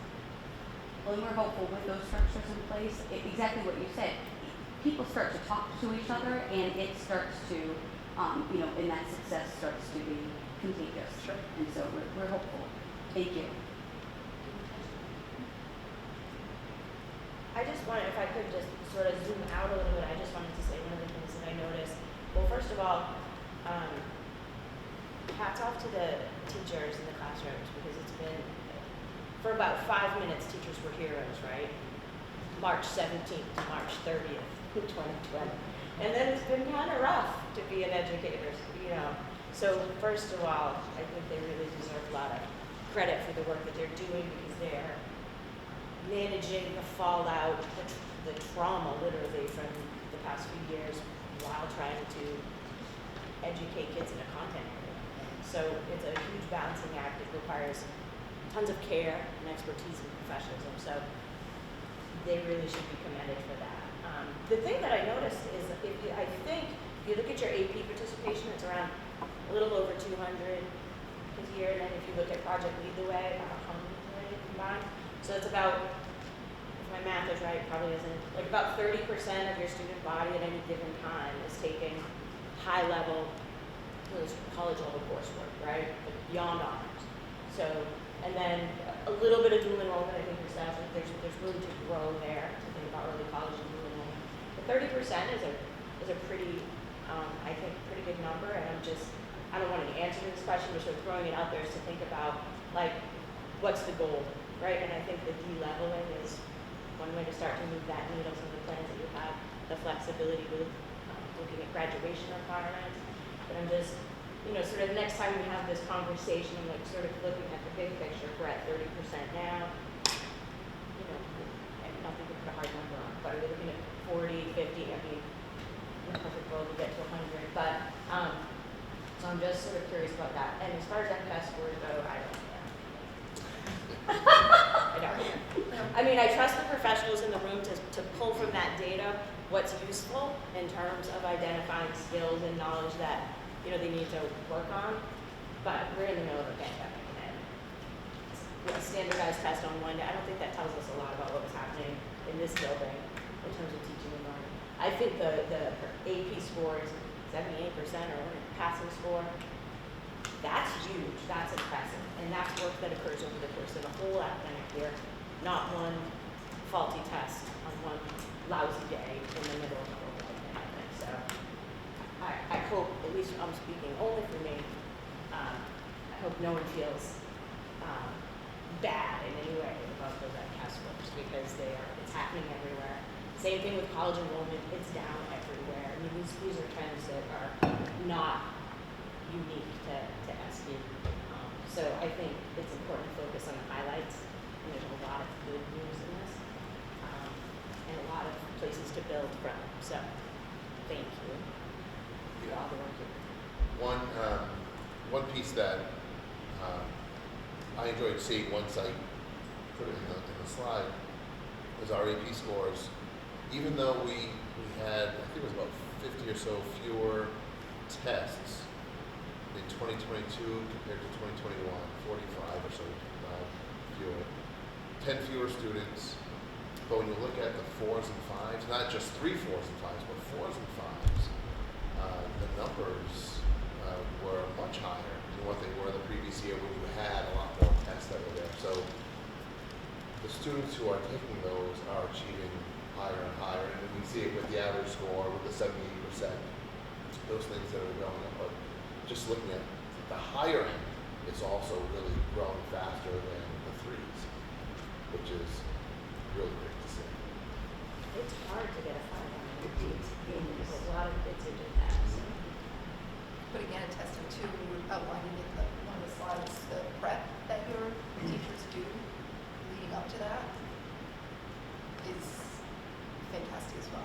So I think that is a big part of it. They get really invested in the kids doing a great job on those tests. And the teachers really, I mean, as you speak with our educators, and the teachers take it personally. I mean, they really, the scores hurt when they go down, and the scores are awesome when they go up. But you know, when I try to encourage them that like just being in that class and taking that exam, even if you get the 1 instead of the 5, the skills that you have received by taking that exam, taking that course at that level of rigor, is going to be beneficial in the long run. And that's what's really, you know, important. Whether they get the 1, whether they get the 5, the fact that they were there, that they tried it, that they stuck it out, I think speaks volumes. And the teachers really do work very hard with their students. We're also having some of these conversations about the AP rubrics at the middle school. So again, when you use a rubric that they're using in preparation for AP exams, their proficiency is not going to be at an AP level in 6th, 7th, and 8th grade. But when we are looking at what those skills and knowledge and understandings are, how can we adapt that and you get kids into a groove so that they are, no matter what level you're at, you are prepared to take an AP exam. So as as we look forward, right, and look at pathways and maybe what some graduation, maybe not requirement, but goal might be, that every kid has the option or opportunity and is encouraged to do that and has been looking at a similar rubric since they were maybe in 6th grade. Those would be some of the things that we can kind of front load and do to encourage. And even with MCAS, it's the difference for us. It's like an autopsy, right? Like, this is what it is. Like, for us, we're using it as a checkup. And so we still will use that data to inform what we do, how we do it, the instructional pieces of it. It's good data for us. They may not be the numbers that we hope for. At the same time, we've got the item analyses. We've got some other things that can inform our instruction and help us get better, and again, meet the needs of kids moving forward. So, we take it for what it's worth, and there is some data opportunity there. I think the item analysis on the MCAS exam is what we have really utilized the most in math and English. We've recognized that, when you look at that number, where were the deficiencies? Like, why did it go down? And you can pinpoint specifics in reading and writing, and some of the math that the teachers are looking at, and we're modifying what we're doing school-wide based on. I think we need to start looking at really a critical focus on writing throughout the school, in all disciplines, and that's something moving forward that we're being mindful of for next year. Thank you so much. Thank you. That was our 5-minute presentation. The rest is I was told it was supposed to be 5. All right, thank you everyone very much. Okay, we'll move on to the next item on the agenda, which is the October Visionaries of the Month. We're recognizing the following students: Kayla Botello, independent. Adam Como, academic. Rita Kamal, digital citizen. Lauren Canuse, respectful. Patrick O'Donovan, digital citizen. Aiden Pierce, independent. Maya Resendes, empathetic. Raven Silva, academic. And Cassandra Valerie, resilient. Congratulations to those students for their good work. The next item on the agenda, under unfinished business, is the Mass Association of School Committees, Mass Association of School Superintendents Annual Joint Conference update. The conference this year was from November 2nd to November 5th in Hyannis as per usual, and was attended and held by, let's see, Mr. Machado, Ms. Pereira, myself, Mr. Fenstermaker, and Ms. Navigato. I don't know if anyone wants to say anything about sort of what we learned there, or we give 2 minutes on our highlights. So, okay, I think first of all, I'll say that it seemed to be a pretty well-attended convention this year, to the point where some of the workshops were closed out because we didn't have room. That was a little disappointing. So a couple of things I wanted to get to. But I went to the unique challenge of the regional schools was one of the segments they had. And it's, pretty much every a couple of years you kind of get an idea of what the word was. Really was there, though. I do understand why now we don't have a funding set aside for special education in the longer range. So a lot is going to change. But right now, if we had our excess fund money, sped money, and we need that it would be subject to release it from that fund. You'd have to get the authorization by a vote of select in the towns. So that's why regionals don't use that. We said, why don't we do that? That was what came out of that. And but the law, they're trying to get that changed. But right now, it's not a good time to do it. So they had a contract negotiations room session, and people were literally sitting on the floor with their money upstairs left the room. So took a pass on that.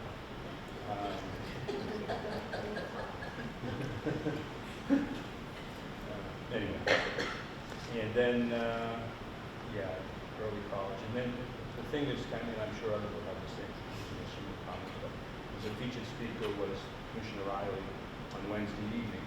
And then, his line was kind of like more evaluation, if I have that right. And then the next morning we had, a session on, broad session on students' mental health crisis. And they were almost going opposite, not quite opposite, but very contradictory in the original statement. So it's kind of different. But overall, I think it was a pretty good convention. I wasn't able to stay till Friday, but I enjoyed it. The road minutes. I attended a few sessions. I wasn't able to stay till Friday. One of the ones that I didn't get to go to because I got there a little late, but I thought was really interesting, especially I spoke to Liz White, who is the assistant superintendent in Swansea. She attended, and it was about, and I wish I had brought the title of it, but it was about a consortium of schools in Massachusetts that developed a set of standards that were based on experience-based, like the project of Lead the Way.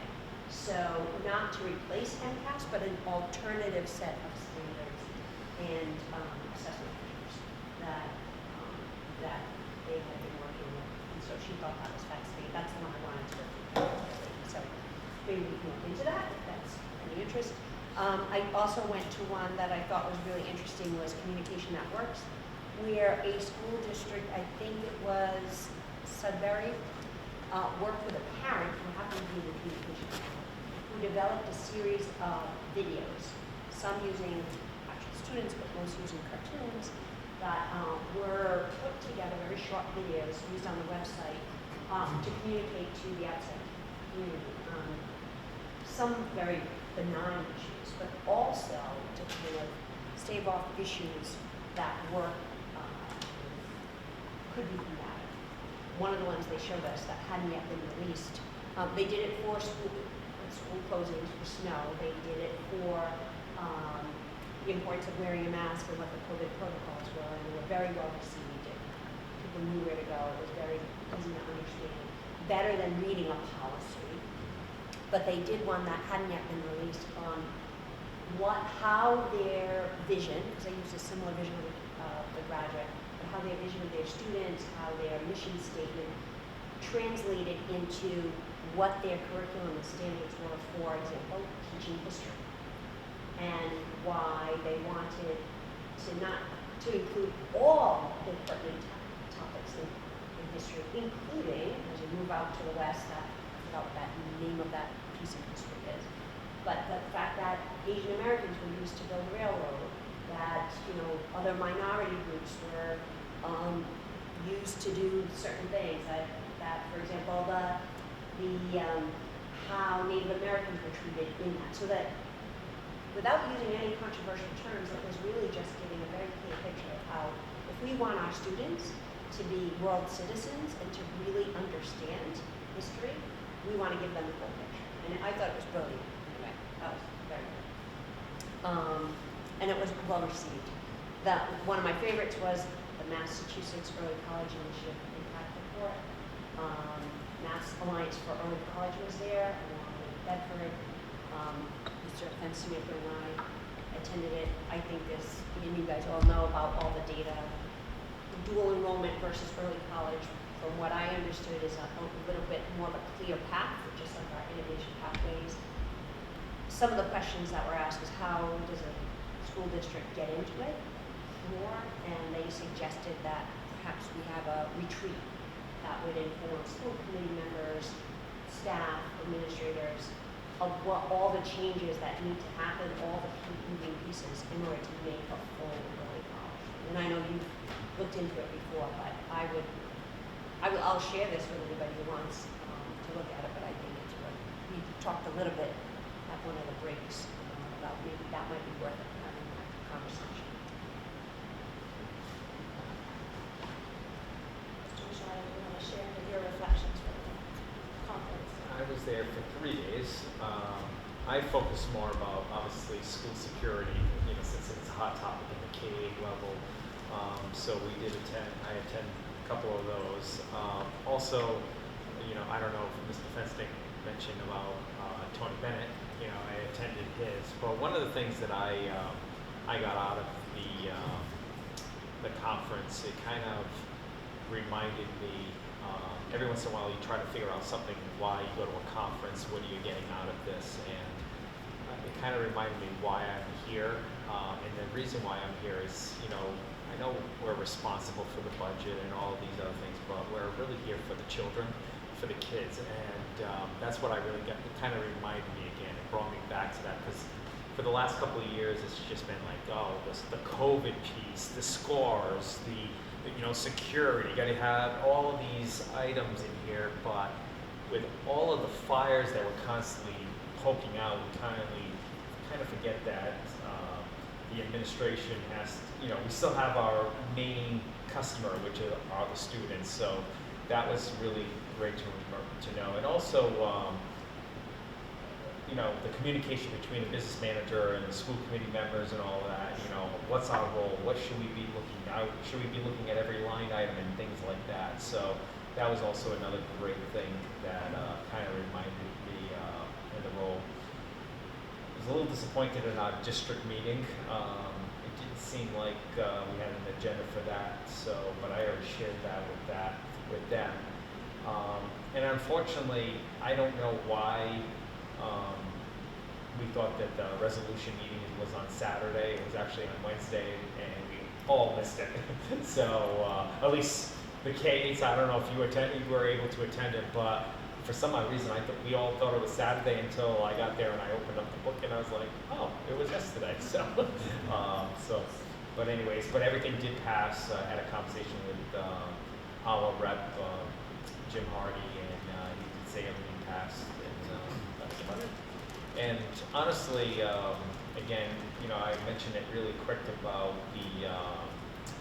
the food program, and you know, it's 17 years, and I've never seen Somerset or Somerset Berkley ever put anything on that, and I really think we really should utilize that. It always seems like it's always Framingham and all of them schools, but you know, it's always what they believe, but we've never really looked at it. And I think maybe I don't know when the deadline is, but maybe we should find out what the deadline is and set up like 2 meetings prior, a little workshop for us and say, hey, what are the main things that we feel would be very useful for the state as well.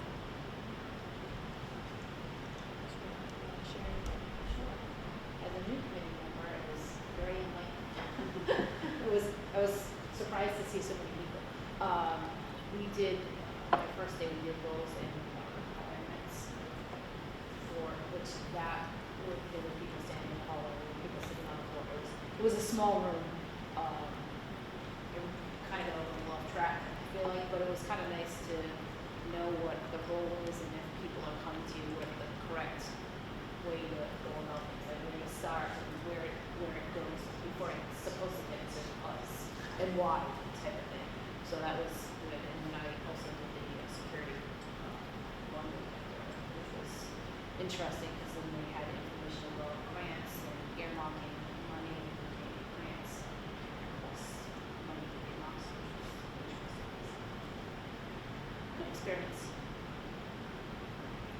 The only thing that I would add is I think the overall theme for the entire conference was diversity, equity, and inclusion.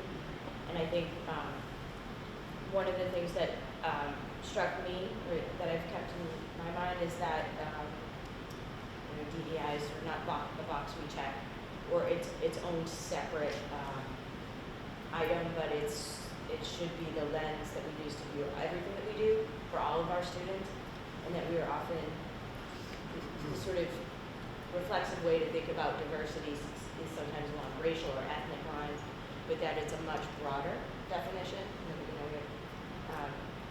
And so to always keep that in mind, to sort of scrutinize what we do with diversity, equity, and inclusion sort of top of mind all the time, no matter what it is.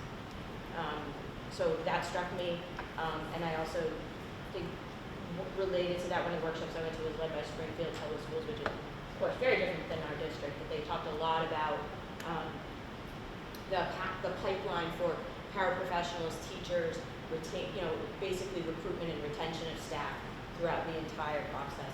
And it had some, I thought, really robust programs in place to recruit parents, recruit recent graduates into the para pipeline, and then give them professional development opportunities and support and tuition reimbursement, things like that, if they want to become teachers.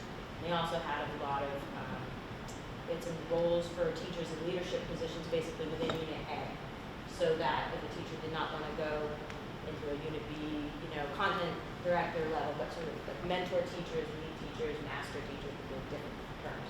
But which I thought was interesting, because sometimes, you have your teachers who really have that level of skill. Do you want them out of the classroom completely? Maybe not. Maybe they don't want to be out of the classroom completely, right? So they had some interesting ideas, I think, about and how to keep staff invigorated and reward that through stipends and extra fees. There's a lot going on there. It's a big district, but I thought they had some interesting ideas about staff recruitment and retention that maybe we could try to look at. And I think the communication piece, it's a TikTok nation, right? So video is, we look at things for about 45 seconds. So I think it's true that, one of our priorities has been sort of improving our communication within school and with the community at large. So I don't know who wants to tackle that, but I think that's definitely something worth exploring, because I think that's a medium that, frankly, our students and us, really want all the time. So those were my big takeaways from I'm just going to add one thing to what you were saying about girls' responsibilities. Brought me back, made a note here that you really need to get that schedule with the norms and beliefs. There's one section of norms and beliefs thing. Am I talking about that? One of those things about the norms and beliefs thing was new school committee orientation. You know, expectations, that sort of thing. So,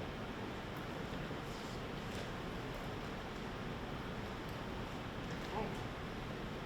Moving along, okay, the next item under budget and financial, item number 1 is the 23-24 budget discussion and timetable.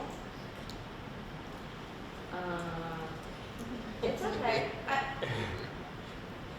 I'm gonna pinch hit. I suspect, I think last year we started, at least from the budget subcommittee's point of view, we started our meetings last year to the end of January. And I think the hope is to be able to start that a little bit sooner this year, maybe closer to like early January, or so we can work with Mr. Tara to try to establish the time frame for that. So it's to be determined, but I think we're cognizant of the fact that we'd like to try to do that a little bit earlier, so that we're not crunched at the end. And I think we're in good shape this year compared to last year in terms of the time, the runway to do some of those things. One of the things I did mention to the Somerset School Committee on Monday, Chapter 70 funding, which we usually receive at least the governor's proposal, which doesn't change much after that. That usually comes out at the end of January, but with the new governor, they're already saying it's not going to come out until early to mid-March. So we're not going to have, or at least as of this point, I know are you going to a Mars meeting as well? Is that one? There's a Mars meeting that's coming up, and it's supposed to be yeah, giving us I did mention yes. Some information about that. So we might have a ballpark idea, but I don't know how specific it's going to be, which will have an impact on some of our discussions. It will be difficult to develop a budget, get it voted on in time for town meeting with our Chapter 70 members until the middle of March, which is when we do our budget. I wonder if they're gonna recommend using a different number. I don't, like base it on what you got last year, plus or minus, whatever. They might give you a ballpark or something. Mr. Tara can get our crystal ball. Yeah.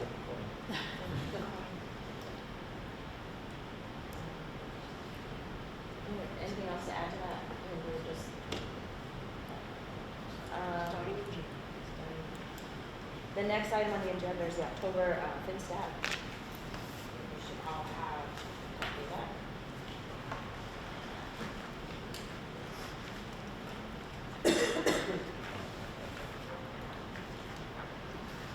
So obviously it's early in the year, but overall everything is trending in the right direction. There were a few accounts that are a little bit over. The area of technology, I think it's admin tech software is a little bit over. For the most part, only accounts are in favorable positions. The ones that, obviously we can keep an eye on, which is the largest one, is the teacher salaries, which is on page 2. When I refer to this, I'll say function code 2305, so you'll know what category to look for. That's for teachers.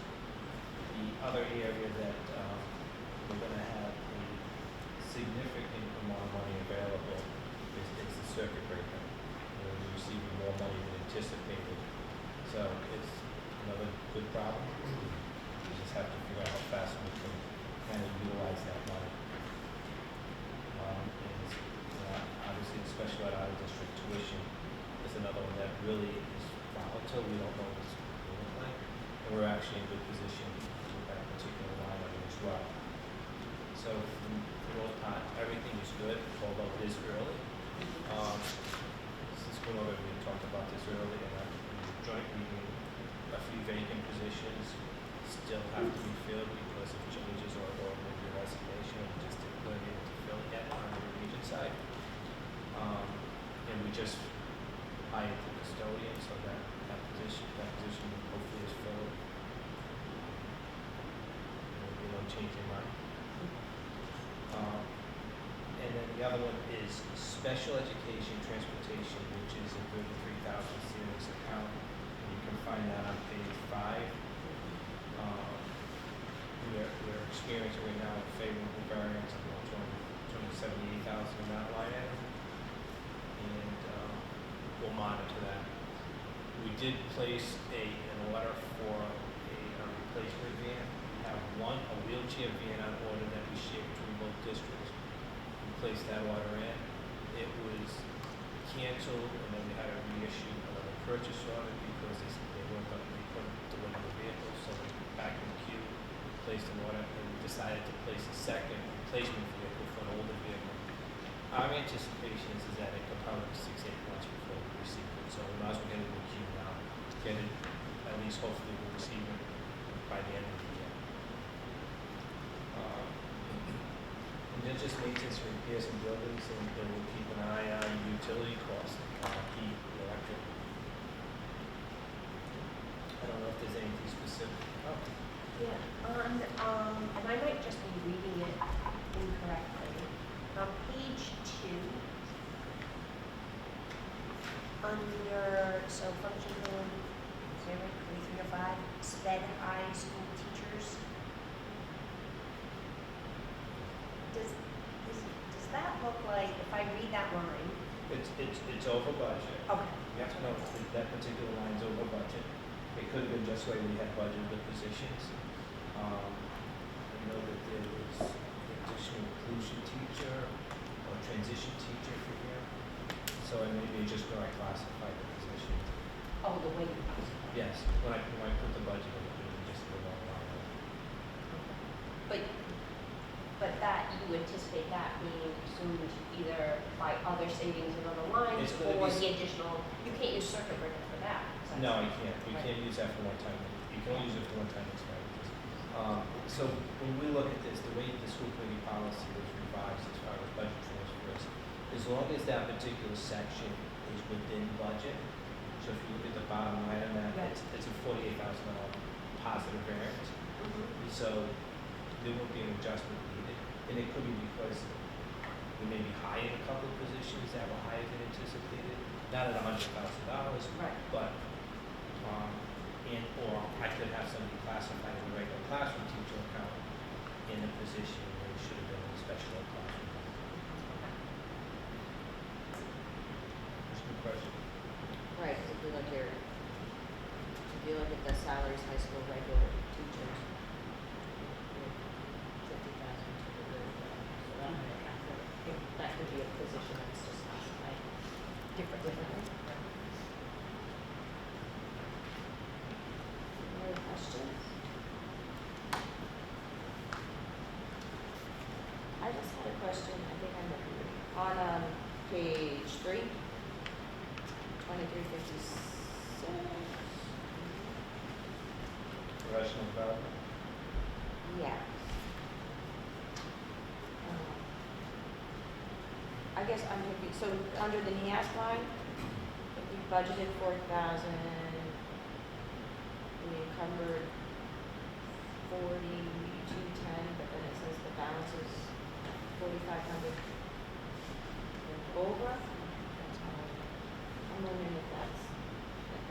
I have to see if it's possible that there could be 2 requisitions, but I'll take a look at that. Yeah, that list looked off to me. Yeah, I'll get back to the committee on it.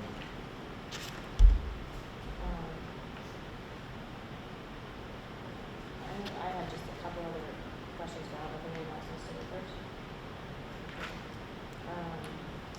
The other one I noticed is, I think it's 2,800, psychological services, psych salaries, high school.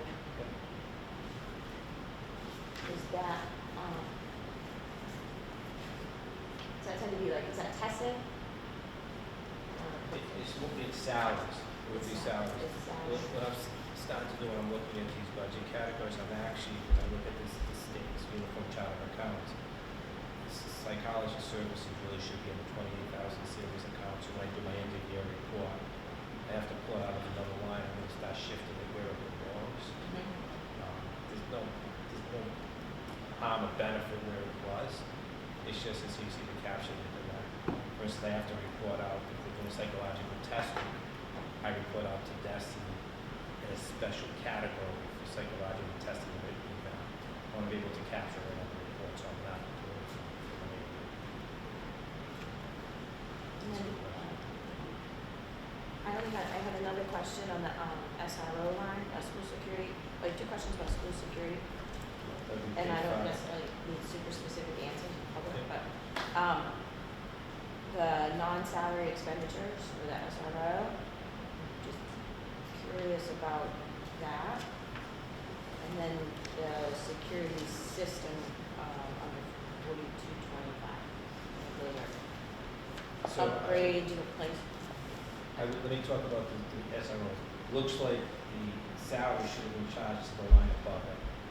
We get a quarterly bill from the town. I believe that particular expense should have been charged to the line above it, and you see no charges at all. So we would charge it that we used to purchase it. We need the purchase order on that's the last card.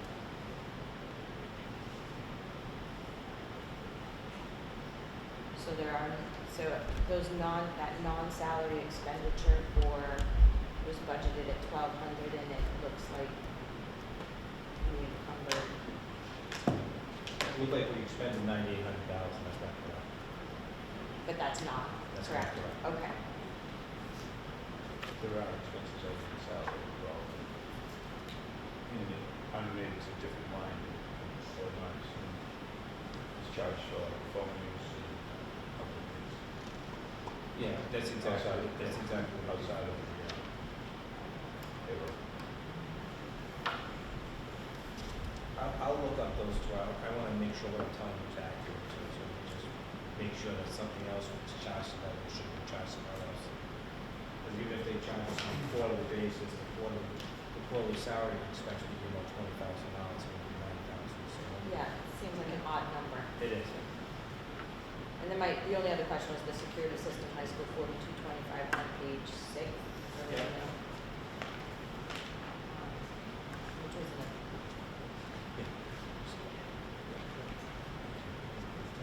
Over by about Actually- 20,000. Actually, what we did is, we replaced the repeater here for the walkie-talkies, and the signals were very weak, they weren't working well. And what we did is we upgraded 35 walkie-talkies within this building, and the signal is significantly better. We talked to SRO Robbins, he said it's like night and day.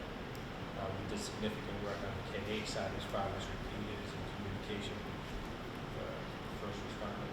This is one of these internal that we can do things like that, and that's one of the reasons. Okay, great. Thank you. Thank you. Okay, next item on the agenda, number 3, budget subcommittee update. Give me a brief update on the first 2 items. So the budget subcommittee met on November 1st. On the agenda were to look at the Berkeley refund calculation. But we found out right before that meeting that we're waiting on a determination from the Department of Revenue in order to sort of move forward. So just fill in the rest of the committee, we sort of had an agreement in principle about how to calculate, after a very long discussion, how to calculate that. But we sort of agreed in principle pending more information from DOR. Yes, that was actually, initially I thought it would be DOR that would be giving us some guidance.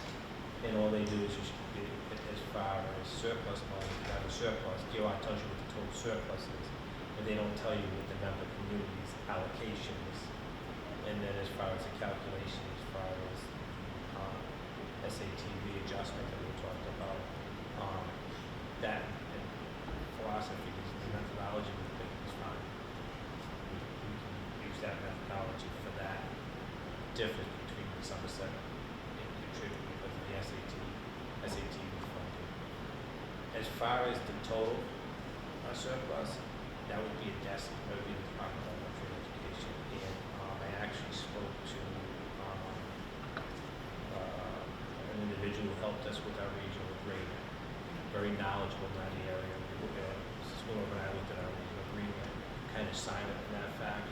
We went to state law, so I reached out to her to kind of figure out what's the best approach, how the calculation would take place. And right away she said, if I remember correctly, in her email, didn't you do your calculation this way? I was blown away. I said, yes, you're absolutely right. So, yes, this is terrific. Chef Griffin, right? Yeah. And another woman who was part of Lynch. Yeah, very good. So, anyways, I'm just waiting for feedback from them. I did put a call out to see if they had any guidance on that. And they weren't available. I was hoping I would have that for you tonight. So, I will lead to that. I haven't received the certification yet from DOR anyway, so there was not much we could do as far as action. I also want to make sure that the audit is complete with their audit, with no other adjustments or anything else. If there is, then I got to go to DOR, I have to go to my end of year report, and readjust stuff. So I kind of want to make sure everything's got the ink on the paper so we know that it's good. So I think it's fair to say, so we'll wait for that information from Mr. Terrell if he gets it from DOR and from Betsy. Yes. And then we'll reconvene the budget subcommittee to take all that into account and then not only determine the Berkeley refund, the surplus distribution, and then also if there's any surplus that doesn't go back to the member towns, what we do with that. Well, I want to be clear. The surplus has to go back to the member towns. 100%. 100%. We have no option on that. So I want to clarify that it has to go back to the member towns. The third item that we did discuss was student user fees. And how about if I'm going to entertain a motion and then we can have discussion? That makes sense? So I'd like to entertain a motion to establish a $150 fee for show choir students. $150 per student with a family maximum of $300. That was the recommendation of the budget subcommittee. So moved. Motion and a second. So on discussion.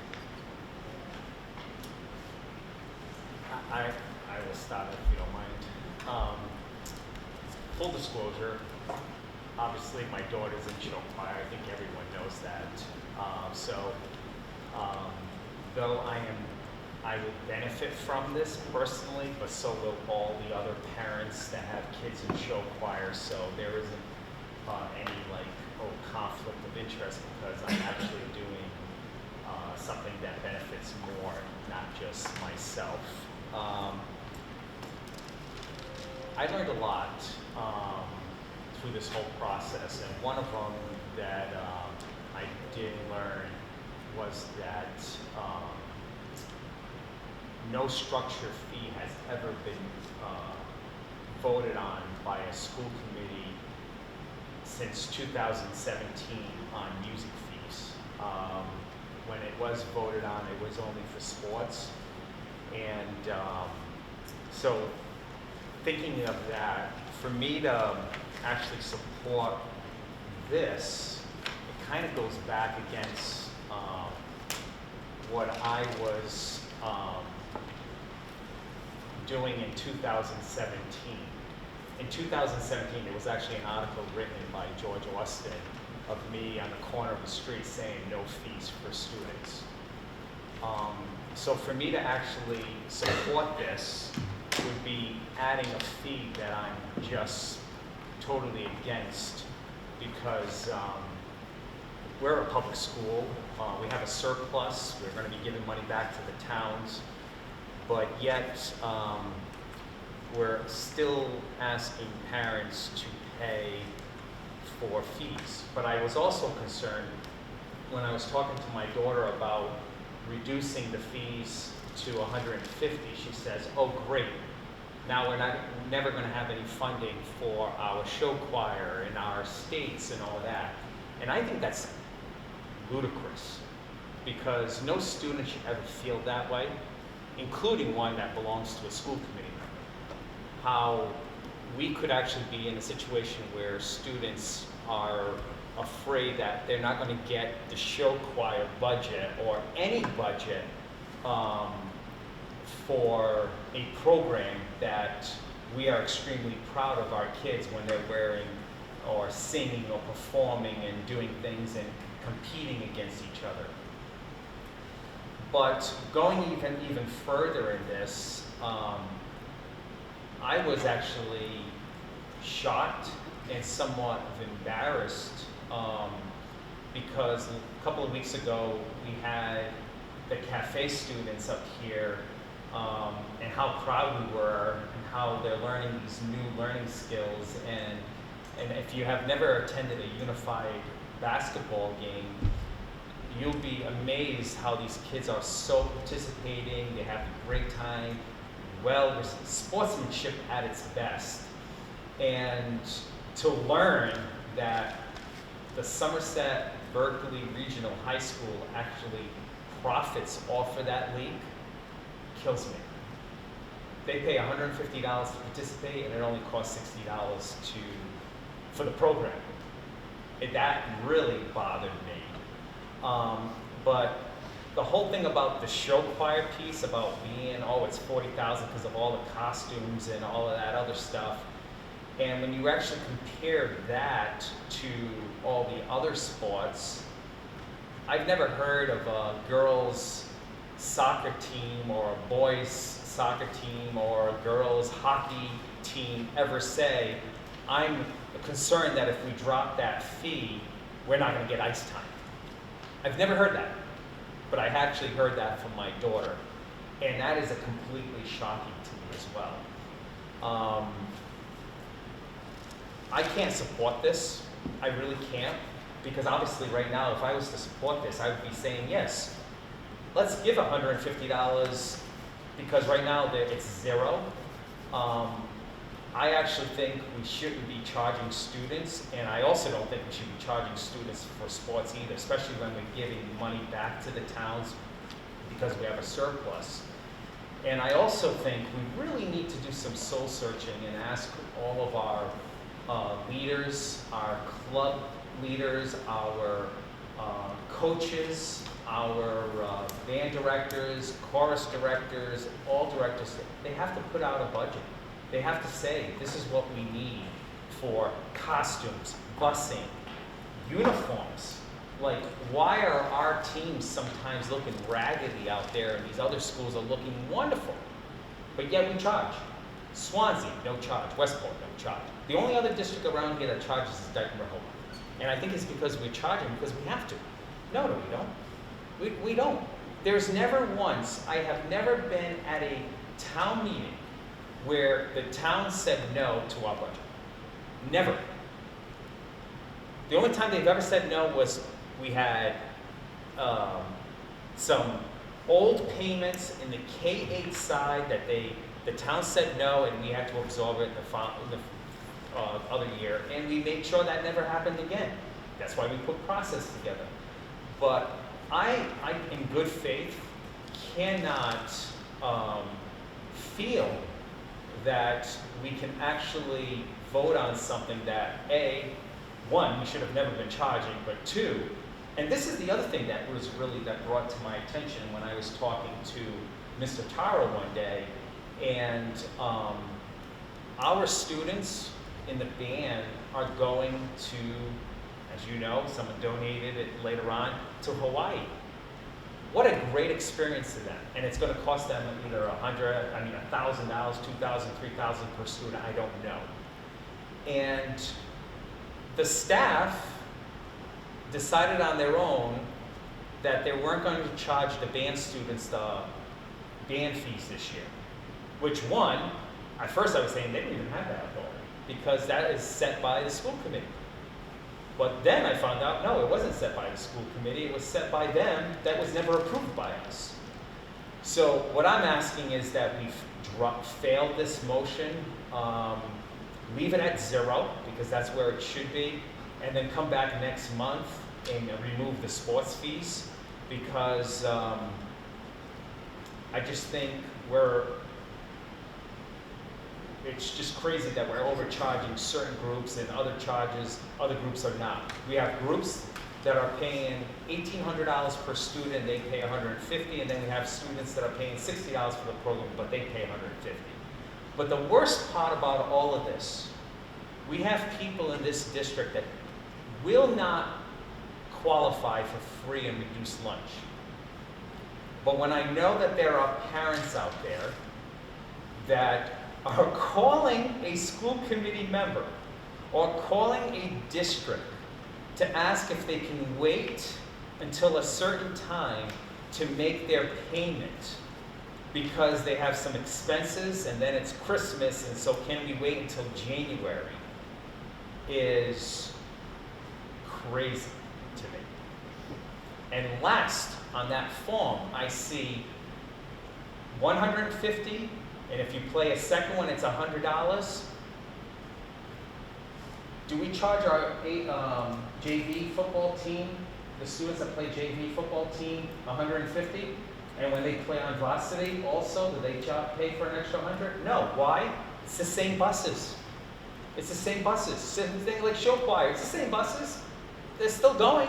It's still 51, and those extra 10 players. It's the same buses. They may have to buy a few extra costumes, but I'm asking you all to vote this down and hopefully join me next meeting to remove the user fees throughout the rest of the school, because when we receive money back from our 21, 22 back to the towns, and I understand there was COVID money and I understand all of that, but just like the user fees for the parking, that was a .0004 something. If you do the math, it's a .00 something also probably for the budget. So I hope you all join me by voting no on this motion and then joining me again next week. Thank you. Anyone else have any comments? Well, I'll just say that I don't disagree with moving away from fees for activity, for school activities.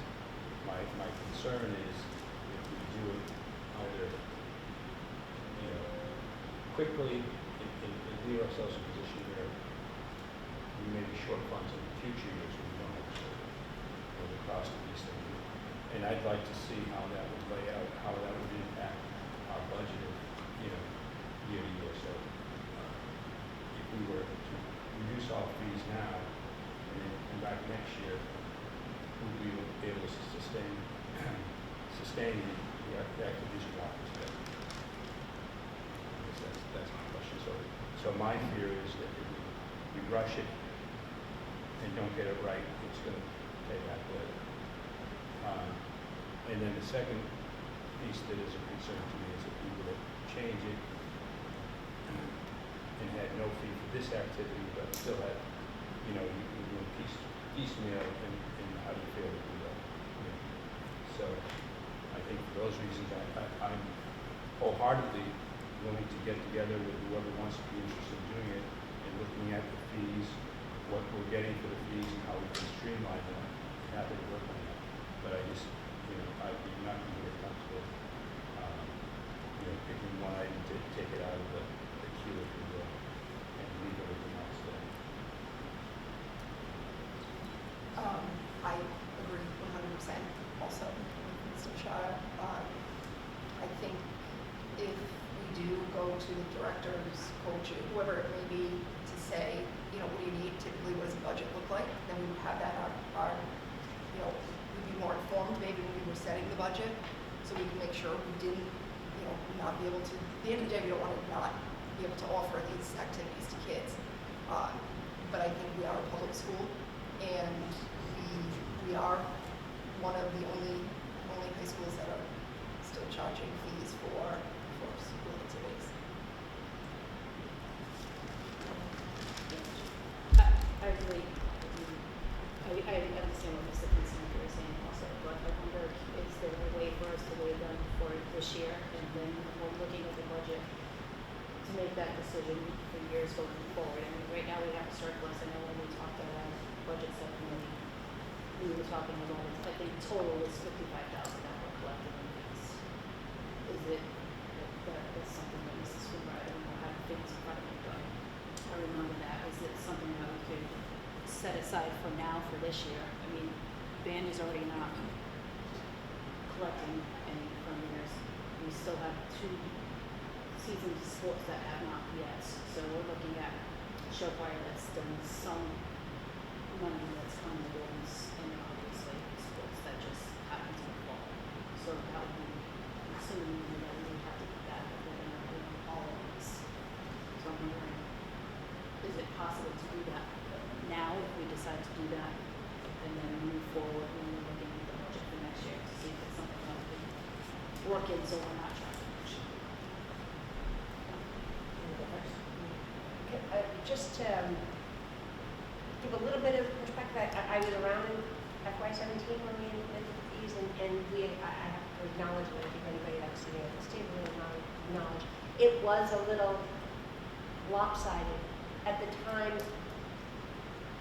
music students, and I had a music student, were paying, their families were paying, but not to a district. They were paying to Friends of Music.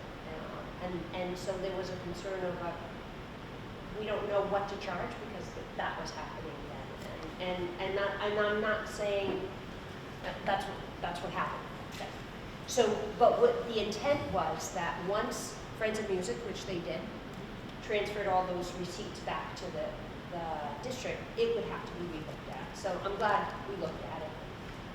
Whether or not we continue with fees, I think when you, back in FY17, we weren't in the same fiscal position. There were some issues, worries about it, and so it was a concession. It was part of the bargaining to get this passed in both towns. Whether you agree with it or not, again, that's just what happened. But I sat on the budget subcommittee for many years, and I do remember early on in the process, content coordinators would ask, what are all the expenses associated? And I remember that many of those expenses would be included in the budget. Now, if that's different now, I haven't served on the budget committee in a couple of years, but transportation for competition work included, maybe not the concerts. They were kind of happening on the side. So I think the difficulty back then happened because revenue streams and expenses were being handled by 2 different parties, in particular with music. We're in a different situation now, and I think it merits a further analysis, whether or not we keep these or not. I think if it looks like it's going to be 0.000, maybe it doesn't make sense. In any case, if we're not covering our fees, whether they be for sports or music, never cover all of the expenses. They have to be put into the budget. I just worry that doing it midstream in the middle of a year is a little difficult. If we don't have these fees now, I would agree, let's table this. Let's not put them in where they don't exist. But before we eliminate others in the middle of the year, I would say let's give some smart looking at it and decide how best to do it. I wouldn't disagree, I'm just cautioning us and giving some background and cautioning us on whether or not we do it midstream. That's where I want to back up a little bit and sort of say a couple of things. One is,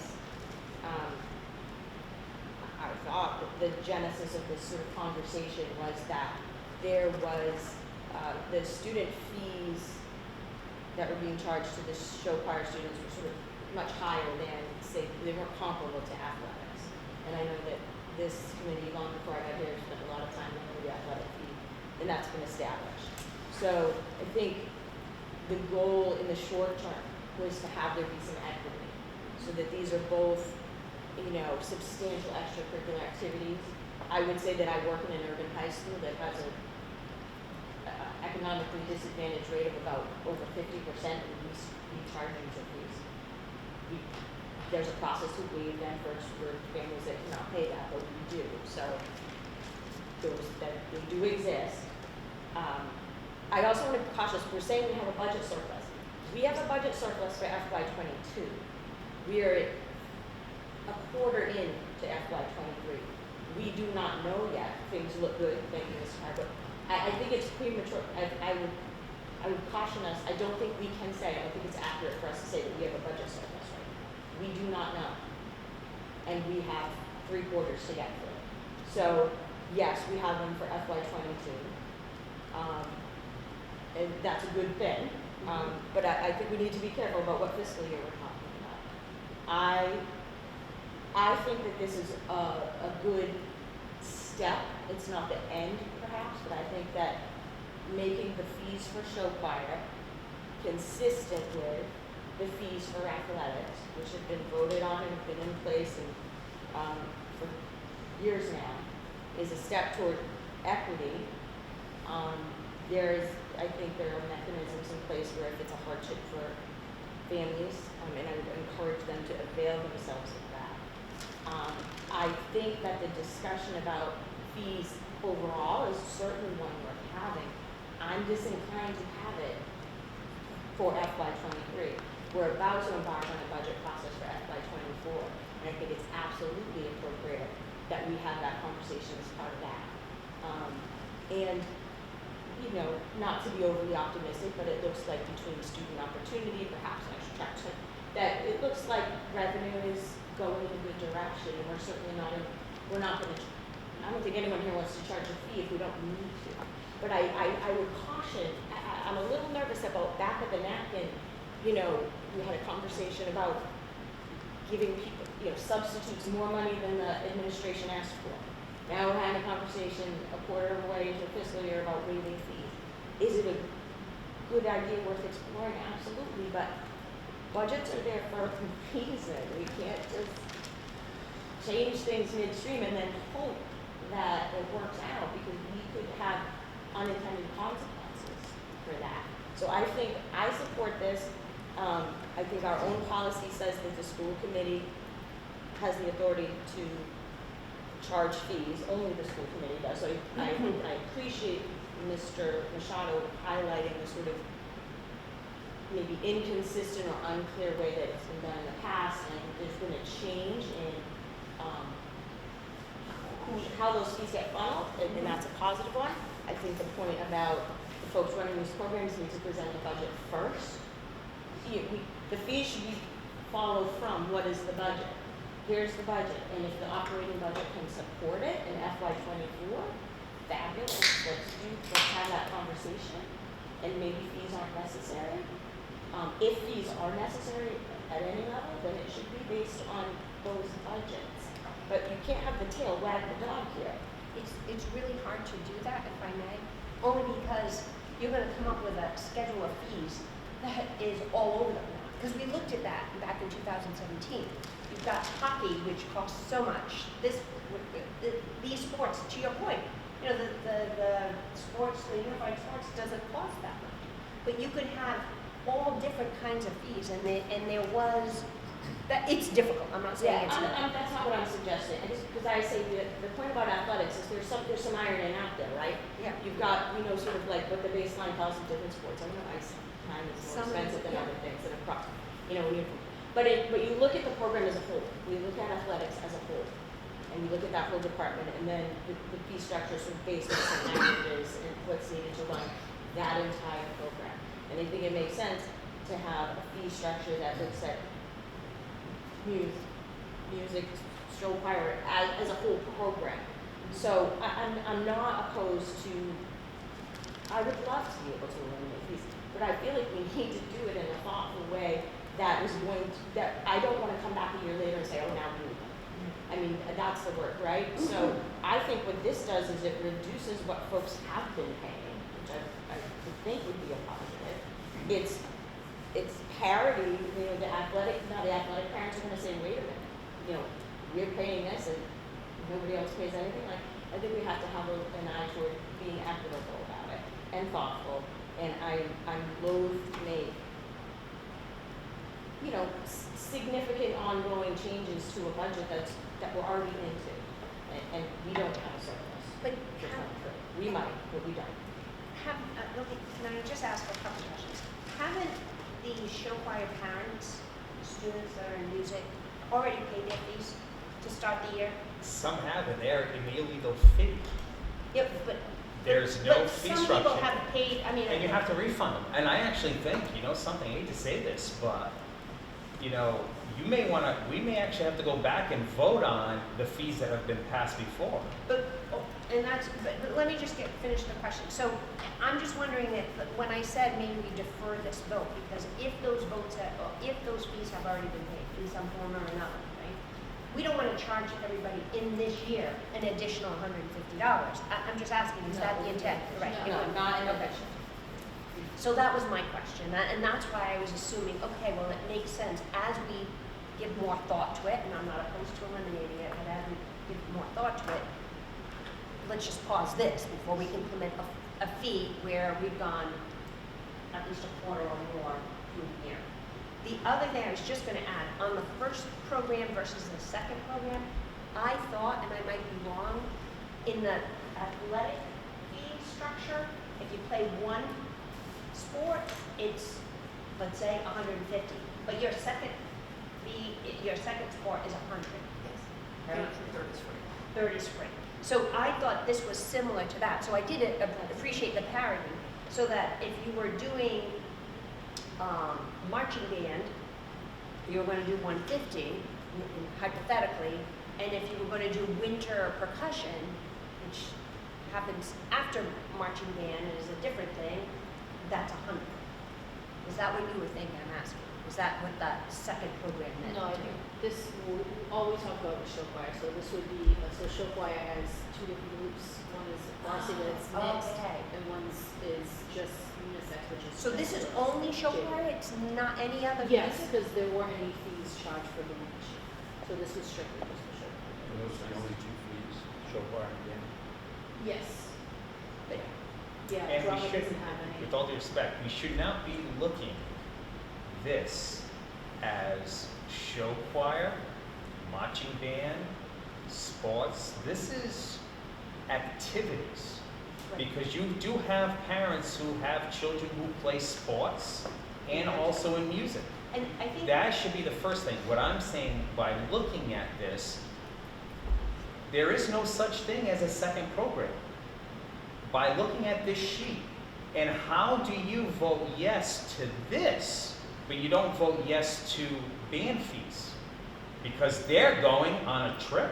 no, I thought this was all from music. That's why. No, this is just show choir. You did. I did. I didn't know that band arbitrarily just decided they weren't going to charge fees because. How do you they're do going on that? a Like, trip. how do you charge students who play sports? How do you charge band who got it waived because you don't have a plan, and I mean you, meaning us, and now we're gonna institute a new plan to give show choir, but yet we're gonna charge them differently than you would charge in sports. Now, I have had, you know, normally I don't come in here and not say, hey, these are the figures, this is how much it's gonna cost. I did ask Mr. Taro to do some research. I don't know if he's ready to share that with us, but you can't vote on something where you are excluding the band because they chose to go to a show. So let me ask you a question. When we went to, when the students went in 2017 or 18 to Disney, did you waive fees? So we weren't paying fees, I don't believe, to music, but I had to pay a fee to Friends of Music for my son to participate in. Which is totally, you can tell I wasn't on the school, I didn't have a kid in the music because I would never pay a third party for a fee. That was for their uniform. Yeah, well, that's ridiculous. That is That was- completely ridiculous. You know, obviously, and I'm glad that the school department learned and fixed that. That is ridiculous. But I wasn't involved in that time because I didn't have a student and I never wrote out a check to Friends of Music. You know what I checked right out to the Friends of Music? $15 every year. But that was in place for years and years. I know, it's crazy. I don't know how it got that way, but it did. Regionalization or anything, it was in place But for years. I think before you vote yes on this and accept any dollars from fees, one, you have to understand it's not two programs, it's just one. It shouldn't be a music fee, it should be a student activity fee. But then you also have to start thinking, is it because Dayton Rehoboth had a conversation with Victor Augusto, my wife's uncle, on Saturday. Dayton Rehoboth charges fees. Sports, music, and guess what? Clubs. They're everyone. Everyone gets treated the same. We decide who we are going to charge and who are we not going to charge. So I personally think we need to figure out, table everything, don't take another dollar from anyone, have Mr. Taro come in with a presentation, ask what the administration's opinion is. Because maybe I could be completely wrong. And say, hey, you know what? Mrs. Bluffsville might come and say, hey, no, we need this, or else we're going to end up losing programs. But we're not. That's what I'm afraid. You have kids out there thinking that they're going to lose their program if their mom and dad doesn't write out a check for $500. That's sad. Then you have people out there who can't afford it, but are too proud or unable to meet the qualification. And then how many are the silent ones that do not play? Or how many parents, oh, you're going to play all 3 sports because I want a freebie? Or how many? This is ridiculous. We're a public school. And I want to remind you something. I attended a bloody meeting at a middle school where, and I'm sorry I'm getting a little emotional. Is it bloody? No, okay? Where it was a lot of parents coming in here. Have you ever had a child say to you in front of me, and I think you were there, saying that they thought about committing suicide, but the reason why they didn't is because of the bloody music program? Have you ever had that? So I'm sorry. But so before you say about 2 years or 23 or this mid-year, I'm thinking about those parents, those kids that are having that, because I'm not going to put a dollar above a kid's life, and I'm not saying that there are, but I'm not going to put any type of money over student activity, because we just attended a conference that cost us a lot of money. It cost us, the district, a lot of money. Oh, maybe how much did it hardly cost us? Maybe $2,000, $3,000. If not more, by the times we stayed overnight, the times that we paid for our fees, and all of that stuff, but yet we are taking money from children. So I need to have that report. I don't think you can possibly vote on it, but this is just me. I'm going to be voting no. And I'm glad I saw the picture of 2017, where I looked like an idiot, a much thinner idiot, by the way, out there, and a younger individual. But you know what? I was trying to vote down the whole budget, because I couldn't control anything. But I'm in a position now where I can control it, and I'm sorry. Our students attend a public school. They should not have to pay fees to attend something. And if we can't make it work in our budget, I hate to say this, maybe we should start asking how Swansea, how Westport looks at their budgets, and look at how they do the school budget, because maybe we're doing something completely wrong. So, Mr. Tara, I don't know if you have any figures that you can share with us yet, but if not, I would love to know some of your findings at the next meeting, if the chair allows us to. But meanwhile, I have to ask you guys not to vote on something that doesn't exist. And 2, looking at this document, I don't think you guys are even all well familiar about it, because you thought it was marching band. And the other thing is, how do I charge marching band, show choir, soccer, but I don't charge marching band? It's just... Let me ask you a question. Would you be more comfortable if we took this as a marching band too? No, That's within our purview, right? No, it is. To say, okay, we want to be fair to both the show choir and the band, they should have never been released of that, paying the money, right? That would be the first thing, but the best point is just saying 0. No, I understand that. Yeah, But I just can't I believe. guess the only thing, and I don't, on principle, I don't disagree with a lot of the comments you make, and I'd love to see the fees go away. I work towards doing that, but can't come into a meeting tonight and turn the whole thing upside down, say, okay, throw out all the fees and here we go. That's why I'm asking you to table it and get the information. Don't don't vote on something when you yet don't know if you even have to. That's what I'm asking you to do. Because you don't know, you were about to vote on. It's not going to be like, next meeting. My understanding is that it took a long time to put together the original plan because of so many different variations, looking at other schools, and looking at the money. And my concern is not so much this year, it's more like next year you'll get funded with it. And you say, okay, well, now we don't have user fees, and now rough number, you got a rough number for that? Well, For athletics, the student user fees are about $70,000, between 75 and 76,000, depending on participation. On the show choir, that student fees were about $21,000 for show choir, and then the marching band's about $5,000. That's how much we got in fees. So about 100, just a little over 100,000, just round numbers. I looked at prior years, but COVID kind of messed this up a little bit. I looked at FY19, that was 74,000. So right now, year to date, for athletics, we collected $47,000. And I did not, I left that on my desk. I had collected so far for show choir. And I had shut the option off on my school bus. My thoughts on this are that we budgeted for athletic user fees. There's no controversy about that. It doesn't, like in Haven, it's program fees. And families are paying that. And we're in the middle of a fiscal year, in a budget. I have a hard time, I'm not in favor of waiving athletic fees for FY23. They're in place, it's clear, I'm not in favor of that. Now, to have that conversation for FY24 and going forward, absolutely open to that. I'm not in favor of so now we're getting to the conversation where now we're penalizing the athletes and not, I feel like I could support the marching band pieces, maybe a little unclear to me. So I could support moving this conversation to our next meeting and asking for information about marching band fees. I could support the notion of, and if we could make this work in the budget with the line items of looking at the performing arts as a bucket. So we have an athletic sort of bucket, and there's performing arts.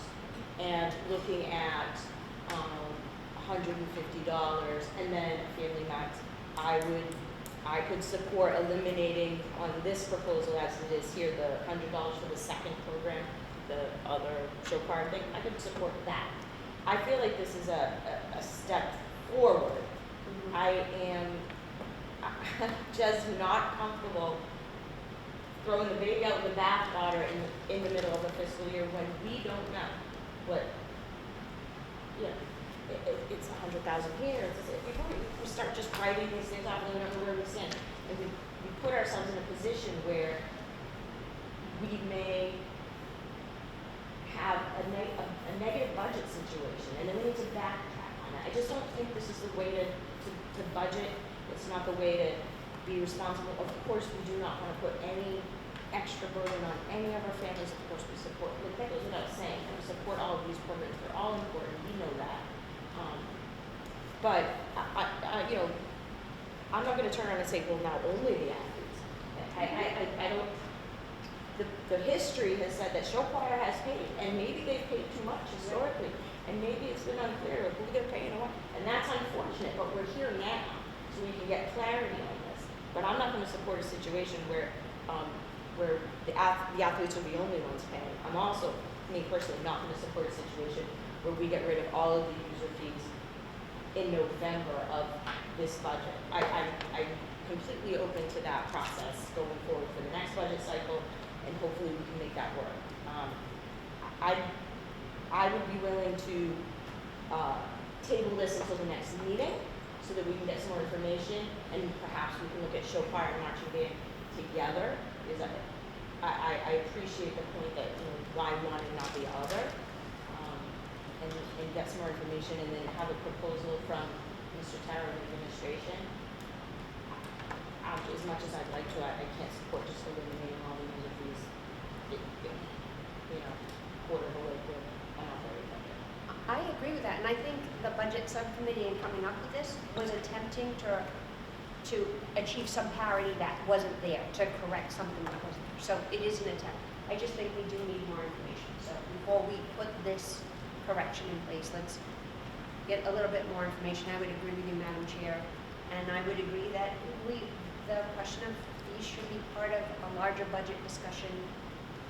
It's not an easy nut to crack because there's a lot of moving parts, so I think it deserves a good amount of consideration, discussion before we change that policy going forward, so I would agree.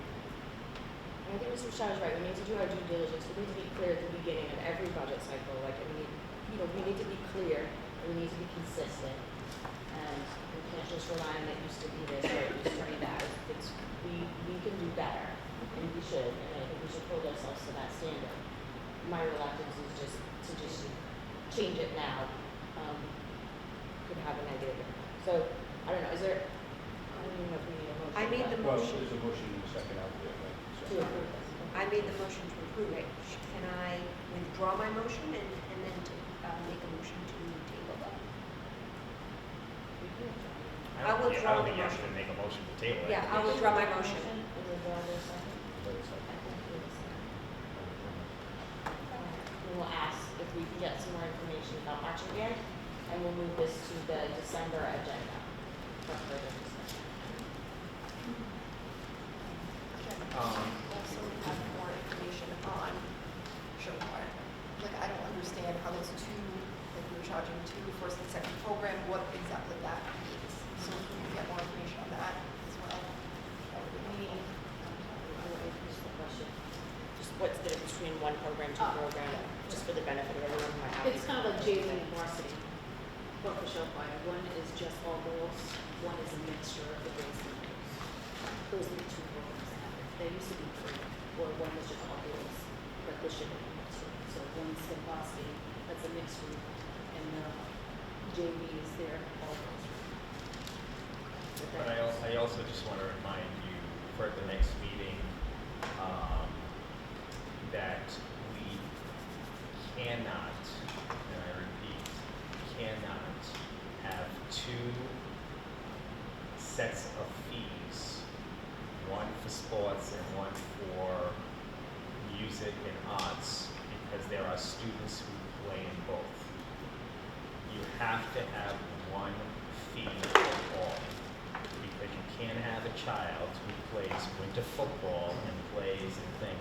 And then I also need to find out what exactly all these clubs are doing as well, because there are no fees for clubs. It is another extra activity as well. And I'm gonna say something. You can tell me I'm a no vote on any fees. You know that. Everyone knows that. But you cannot pick and choose which student activity has a value when all programs and clubs have an equal value in the school.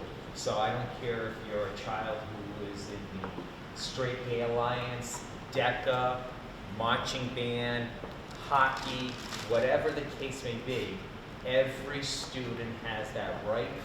And if you're going to look at it as a whole, you can't look at it as a sports whole. You can't look at it as a music whole. You have to look at it as a student activity, because if you stop picking and choosing which activity is more important, I can tell you right now, you're opening yourselves down a path that you're going to regret, because there is a lot of discrimination. Secondly, I would recommend that we give us extra time at the next meeting, because I'm going to urge a lot of sports parents and a lot of music parents to come in here, because you want to know what I have been doing in the last week since our meetings. I've been asking people, like even today I asked Mr. Messier at the gym, what do you feel about this? Have you ever looked at all the discussions on social media about charging kids to park? Do you know you have people out there that have no idea that we're charging kids to play sports in town? Well, Get ready for that, because Mr. I'm Machado, going to bring them all in. I think people are aware. And I also would add two things. One is the school committee may charge a fee, and our own policy doesn't say that it can only be one student activity fee. That's something for, the committee to talk about, but the policy does not preclude that. And while I would agree with you that all of our activities have value for our students, they don't all have the same cost. There are programs that cost negligible about, and we don't need to have this debate, but my point is that no one is suggesting that they don't all have value. Of course they do. We also live in a fiscal reality where they don't all have the same cost. And if we're going to eliminate fees, your fear is that you're expressing a fear that some students are like, oh, we won't be able to do our thing. Well, maybe we won't be able to, if we're not gonna charge any fees, then we might not be able to do it to that scale because if our operating budget alone has to support all of this without fees, then we can't do Les Mis on Broadway or, whatever the operating budget is. Like there has to be accountability. And I'm not suggesting people haven't been accountable, but there has to be a connection between what it costs to run programs and what the operating budget can support. And if the operating budget cannot support that fully, and there are activities that have extraordinary expenses, it is not unusual in any school system to have there be fees. I think it's a valuable conversation, but I think that switching things midstream is unwise. And Well, and I appreciate your comment, but I think at the next meeting, hopefully, you'll be in the minority like I am tonight, and that we will make that change, because I think, the public has a lot of things, but the other thing that's very concerning to me is how you can say Les Mis on Broadway, but you didn't mention hockey. Those are the things that concern me. Les Mis on Broadway, our program costs us $800 a kid in the show choir. Our football costs us about 800 kids in the football. So it's the same, but our hockey players are costing us $1,800. Our special needs students, our unified sports are costing $60. Why don't you know something about, it's too much work of how much? Why haven't I heard anyone say, you know what, the student fees are going to be 10% of the operating, of how much it actually costs? That's what makes sense to me. And I think so that's why, Mr. Machado, and I think we all welcome that conversation. I think this is, an issue of timing and process more than disagreement about, the core value and principle that you're expressing here. I'm not to speak for everybody, but I doubt anybody has any disagreement with that. I'm concerned about timing and process. So let's move this to December to get some more information, and then at that time, if we still need more information, we can go down that path. But I think for now, we're not in a position to make a decision like this.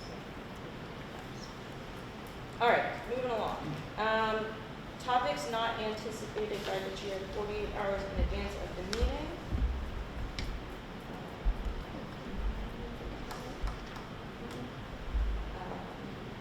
Somerset and Berkley K-8 update. Ms. Solomon, do you have anything from Berkley? Who would like, Mr. Machado, would like to do the Somerset update? This is something that actually is twofold. It's also included to this committee.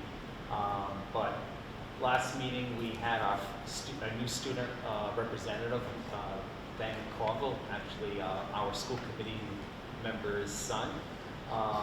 He came in and gave us a report, but one of the things that I noticed that, do you know when we will be receiving our student representative for the high school? Because we haven't had one in quite a while, this year at least, but I don't know if they're still under election.